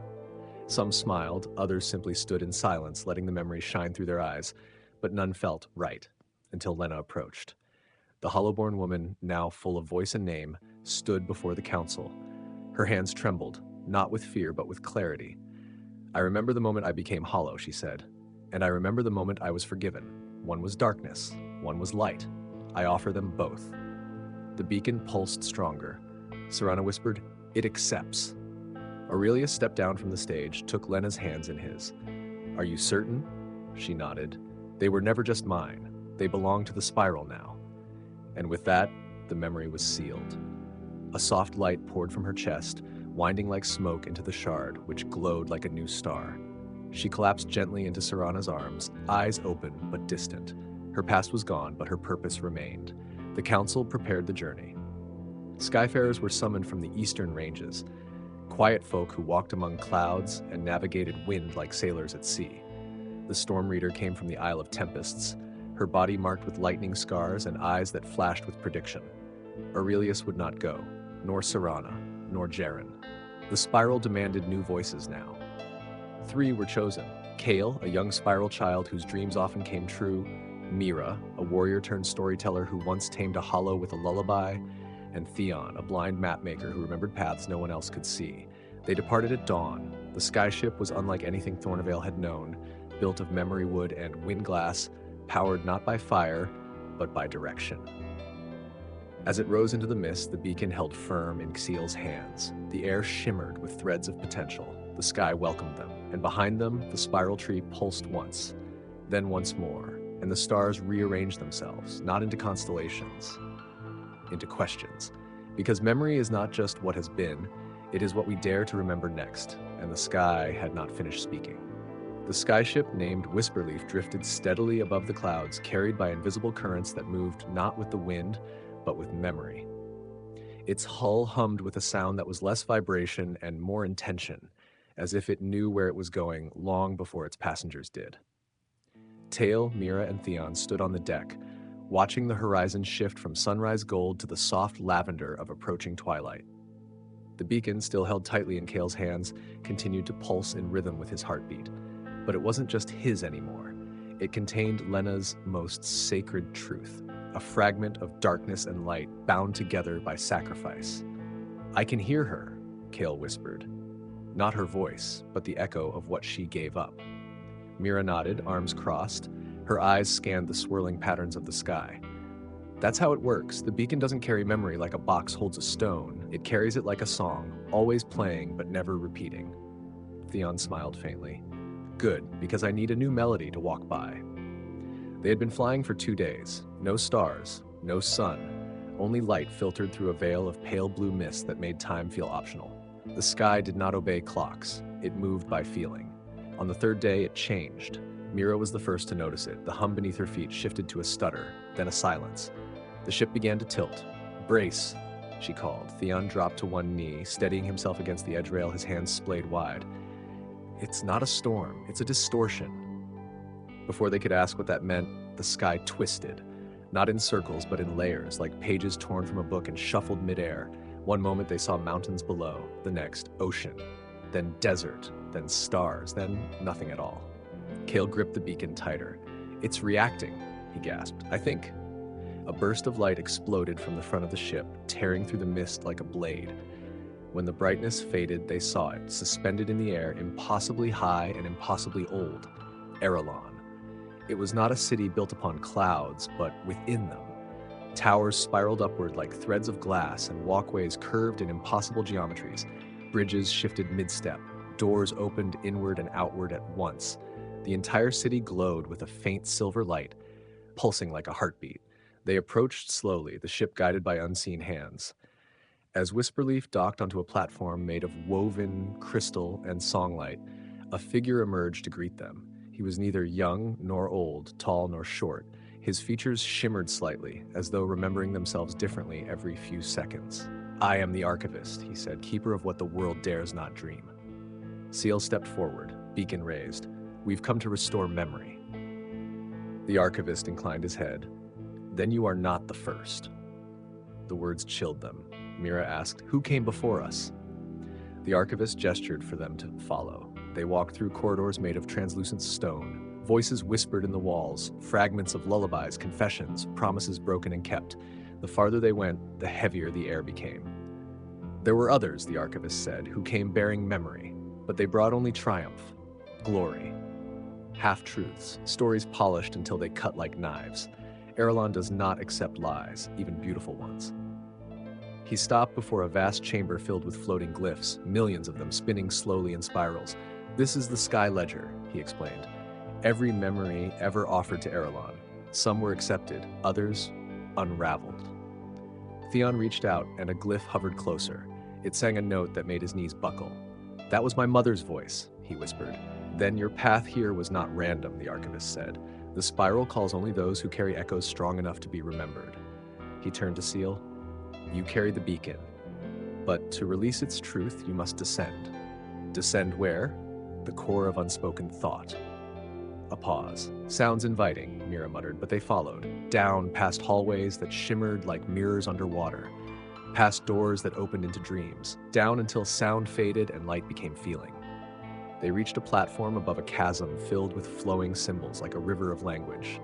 A bridge extended, made of threads as thin as spider silk. "You must cross alone," the Archivist said to Seal. The boy turned to Mira and Theon. "If I don't come back—" "You will," Mira said, "because you're not carrying just a memory. You're carrying hope." Seal nodded and stepped onto the bridge. It did not sway. It didn't move at all, but with each step, A memory surfaced around him, visions not his own. The first hollow, the burning of Thornavale, Lena's face when she forgot her own name.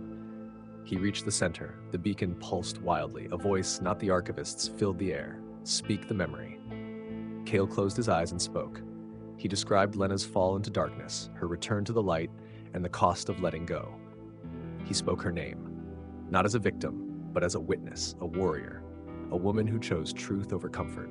When he finished, the beacon shattered, not with violence, but with grace. Its light flowed into the river of symbols, and the entire chamber shivered. Above, in the sky ledger, new spirals formed, 1, then 3, then hundreds. The city began to sing, and in the streets above, people paused, looked up, remembered. The spiral was changing, and the sky was writing again. The city of Virelorn had sung, and the world had listened. Yet the melody it released was not one of triumph, but of awakening. As Cale stood at the heart of the sky ledger, the echoes of the released memory still dancing in the air around him, the chamber shifted. Not violently, but reverently, like a cathedral bowing to a truth long denied. The threads beneath his feet dissolved into mist, lifting him slowly back toward the upper tiers. As he ascended, the river of symbols below flowed faster, brighter, louder. The archivist stood waiting, hands folded, face serene but solemn. "You have given us a true memory," he said, "and now the city remembers itself." Mira and Theon rushed forward as Cale's feet touched solid ground. "Are you all right?" Mira asked, grasping his arm. Cale nodded, though his eyes were distant. "I think I saw more than I was meant to, or maybe exactly what I was meant to." Before they could ask more, the ground trembled. Not the kind of tremor that brings fear, but one that announces change. The sky ledger erupted in a pillar of light, shooting upward through the towers of Virelorn into the heavens beyond. It pulsed once, then fractured into 1,000 shimmering strands. Each strand sailed outward in a different direction, streaking through the air like celestial messengers. The archivist turned to the trio. "It is done. The spiral remembers. But so does something else." Theon furrowed his brow. "Something else?" The archivist gestured upward. "There is a balance to all remembrance. For every truth reclaimed, a lie must be confronted. For every name restored, a shadow must wake." Mira drew her blade instinctively. "You're saying we've awakened something bad?" The archivist met her eyes. "Not bad. Buried." At that moment, across the skyship docks, alarms began to ring, soft, melodic tones that somehow carried dread. A second figure approached, this one not shimmering but solid, heavy, robed in obsidian with a hood that seemed to swallow light. The archivist did not flinch. "You've come." The figure nodded. The ledger stirred. The vault answered. Cale stepped forward, his voice cautious. "What's the vault?" The hooded figure spoke. "The place where Virelorn stores what must not be remembered." Theon's eyes widened. "You mean forgotten things?" "Worse," the figure said. "Things too dangerous to forget and too painful to keep." Suddenly, Seal felt the air around him thicken. A pressure built behind his eyes. He saw flashes, faces without names, places with no past, a battlefield of memories fighting for breath. The spiral opened the way, the figure continued. "And now the vault is bleeding." Mira turned to the archivist. "How do we stop it?" "You don't," he said. "You listen, and you choose what must be sealed again, and what must be set free." The council chamber in Virelorn was unlike any space they had seen. It bent light and gravity, curving in on itself like the inside of a question. Cale, Mira, and Theon stood before a circle of shimmering seats, now filled with beings that shimmered between human and something else. Librarians of memory, guardians of the unspoken. "The vault," one of them said, "holds fragments from every age. Regrets, betrayals, forgotten gods, failed futures. They stir now, drawn to the spiral's light." A massive crystalline screen appeared in the center of the chamber. On it, an image began to form, blurry at first, then sharp. A battlefield, but not one that had happened, one that might. Thornavale, burning. Aurelius, older, standing against a tide of hollow more monstrous than human. Serana, fallen, the spiral tree uprooted. Mira stepped back. "This isn't a memory." Theon's voice cracked. "It's a warning." The archivist raised a hand. "Not a warning. A possibility. One of many. If the vault breaks, this may come to pass." Seal turned to the council. "Then tell us how to keep it sealed." A long silence followed. "By understanding it," one whispered. Another added, "By walking it." "What do you mean?" Mira asked. A door appeared, carved from petrified flame. It opened without sound. To seal the vault, you must enter it, Theon grimaced. And if we don't make it back, then Virelorn forgets again, and the world loses its path. Cale stepped forward. Then we go. The vault's entrance wasn't a place. It was a descent into thought. As they crossed the threshold, the city vanished behind them. Sound faded, time slowed. They walked through a corridor that bent around their memories, each step unfolding a piece of who they were. Cale saw himself as a boy, lost in Thornavale's fields, calling for a mother who never answered. Mira saw the first hollow she ever killed, just a girl, barely older than she was. Theon walked blind through a world of scent and sound, hearing his father's voice for the last time before the mines collapsed. They did not speak. They emerged into a chamber that defied comprehension. It was both vast and narrow, filled with floating shards of broken memory. Each shard whispered. "This is what was buried," said a voice that came from nowhere and everywhere. "Choose what must rise, choose what must sleep." And so they did. One by one, they reached out, touching the fragments that called to them. Some dissolved, others pulsed, locked back into silence, but one shard burned bright and refused to fade. It was Aurelius, alone, crying in a ruined hall holding a crown made of bone. Seal touched it, and the vault screamed. The scream from the vault wasn't sound, it was sensation, sharp and sudden like ice water pouring through veins. Cale staggered back, clutching his temples, his vision swimming with flashes he couldn't understand. Not yet. The fragment he touched pulsed with a life of its own, as if it refused to be buried again. Mira rushed to his side, steadying him. "What did you see?" "Not a memory," Cale gasped. "A possibility. One that's trying to force its way into the present." Theon stared at the shard, which hovered now in the air, spinning with unnatural speed. "That crown, I've seen it before, in the legends, the Bone Crown." Mira's face hardened, the one forged in betrayal, the one worn by the last king before the hollow rose.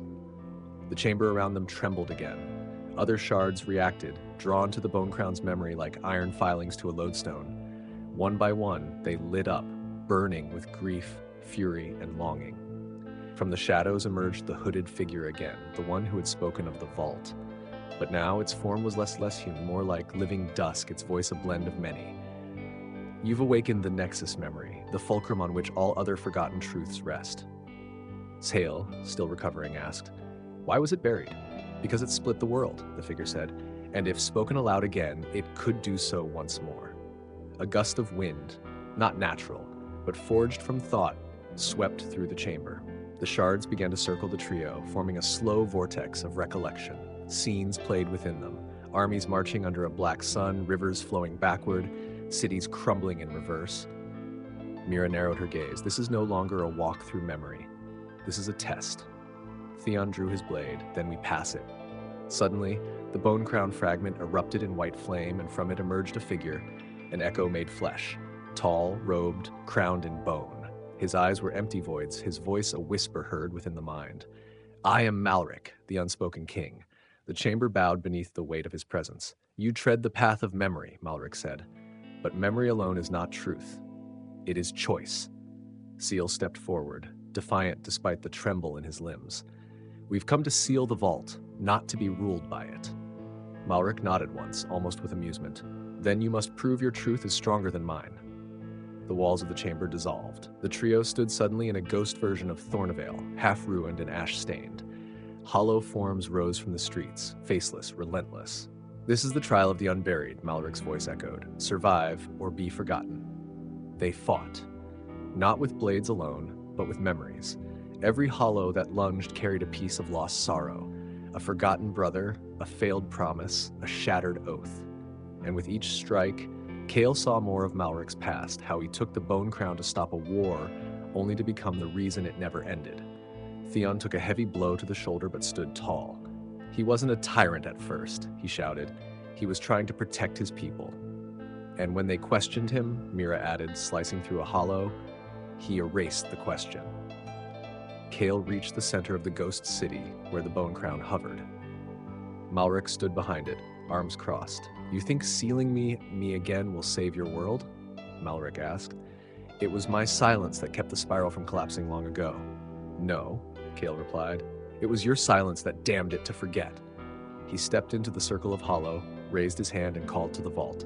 I offer this memory, not to bury it, but to bind it, as warning, as witness. The vault answered. The crown cracked. Light spilled from it, not burning, but healing. The hollow dissolved into mist. Malric's echo faded, not in defeat, but in surrender. Then remember me, he said softly, not as king, but as the mistake no one dared recall. With a final breath, the ghost city vanished. The chamber returned. The shards settled. The hooded figure stepped forward.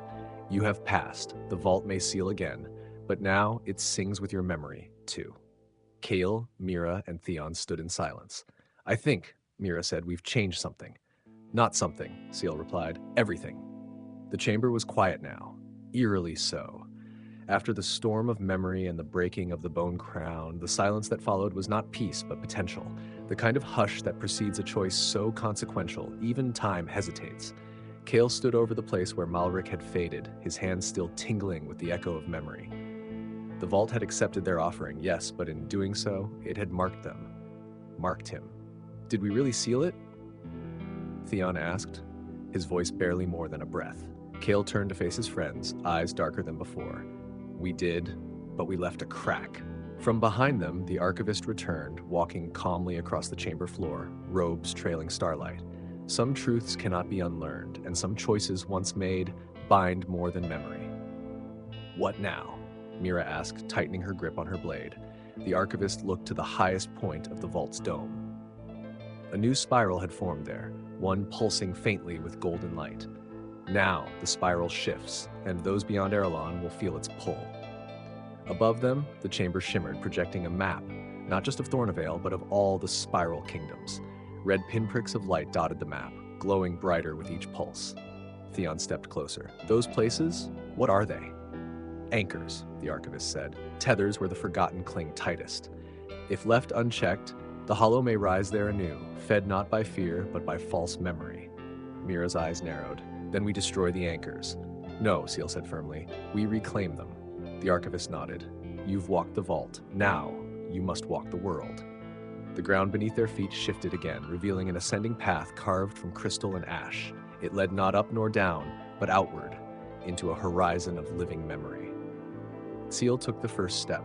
They emerged not into Virelorn's sunlit street stack, but into a place untouched by time. The air shimmered with tension, not heat, but expectation. The spiral was awake. The world would remember.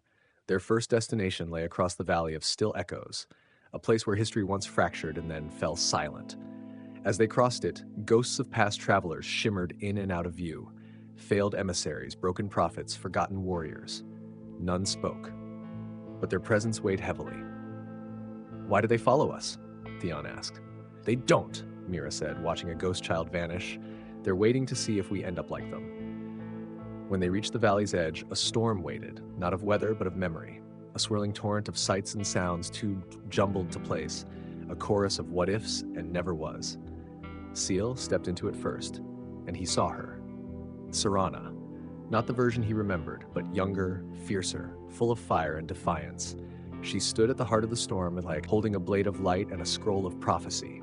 You've come far, Kale, her voice echoed, both proud and sad. But the spiral does not reward distance, only direction. He reached for her, but his hand passed through. She's not real, Theon said. She's not false either, Mira added. Serana turned to face them all. The next anchor lies beneath the city of Virelorn, a place that traded its past for power. You must descend. You must remember for them what they chose to forget. Then she faded. The storm cleared, the path forward shimmered with challenge, but also clarity. Virelorn awaited, and beneath its polished stones and gilded towers, another fracture waited. The road to Virelorn shimmered like a mirage, a sliver of memory stretched across time and terrain. As Kale, Mira, and Theon walked the glassy path that spiraled across the fractured plains, the silence between them was filled not with tension, but weight, each footstep carrying the burden of knowledge too long buried.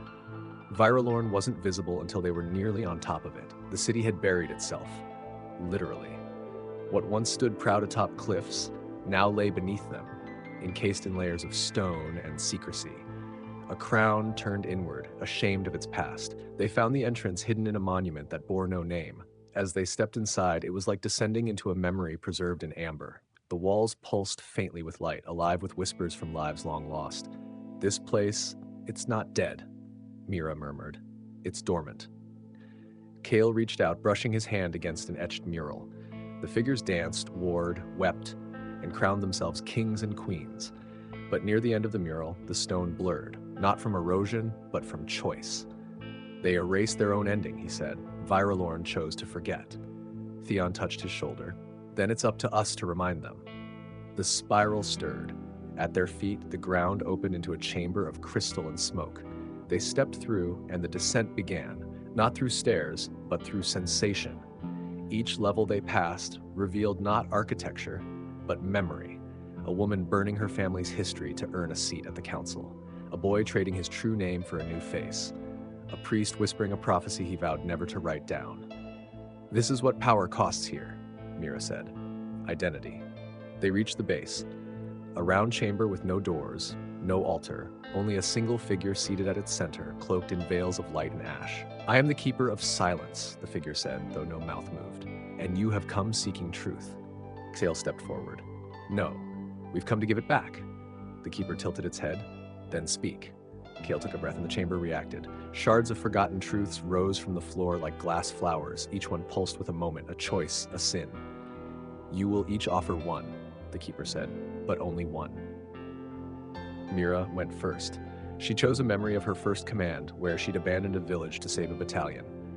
The shard glowed crimson, then melted into the floor. Theon followed.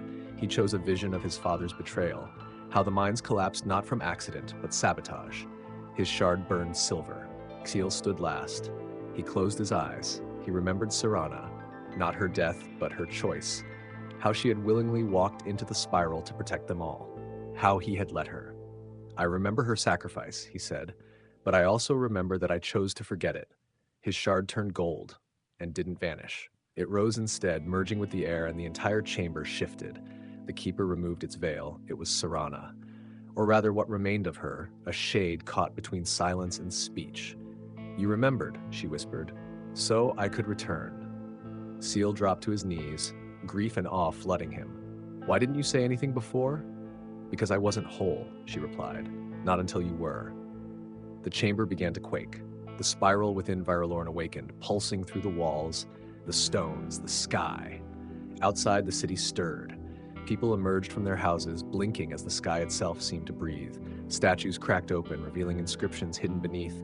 Bells that hadn't rung in centuries began to toll. The spiral was remembering. Serana looked to Mira and Theon. You must go. This city is only the first. More anchors remain. More truths demand voice. She turned to Kale. But you must stay, for now. Virelorn needs a guardian. Someone to remind them that forgetting is never the path to peace. Kale's eyes filled with tears. Will I see you again? She smiled. You just did. Mira placed a hand on his shoulder. We'll come back for you. Theon nodded. And you better still be alive when we do. With one last look, Kale stepped back into the chamber's center as the spiral's light embraced him. Mira and Theon turned toward the next path, their steps guided now not just by duty, but by legacy. And above them, the spiral carved a new arc across the sky. Thank you for walking this far with us through the echoes of memory and the fire of forgotten truths. If you've made it to this point, I'd love to hear your thoughts. What do you think lies ahead for Mira and Theon? Do you believe Seal made the right choice in staying behind? Leave a comment and share your reflections. I read every one. Your voice matters in this journey. If you found yourself moved, intrigued, or even a little haunted by what unfolded in Virelorn, please consider subscribing to the channel. Your support helps bring more stories to life, stories shaped by ancient echoes, timeless lessons, and the flicker of fate. Click that bell so you never miss the next chapter. We'll return tomorrow night with another tale that just might shift your world a little. Until then, rest well, dream deeply, and remember, sometimes remembering is the most courageous thing of all. Good night, fellow traveler. We'll meet again.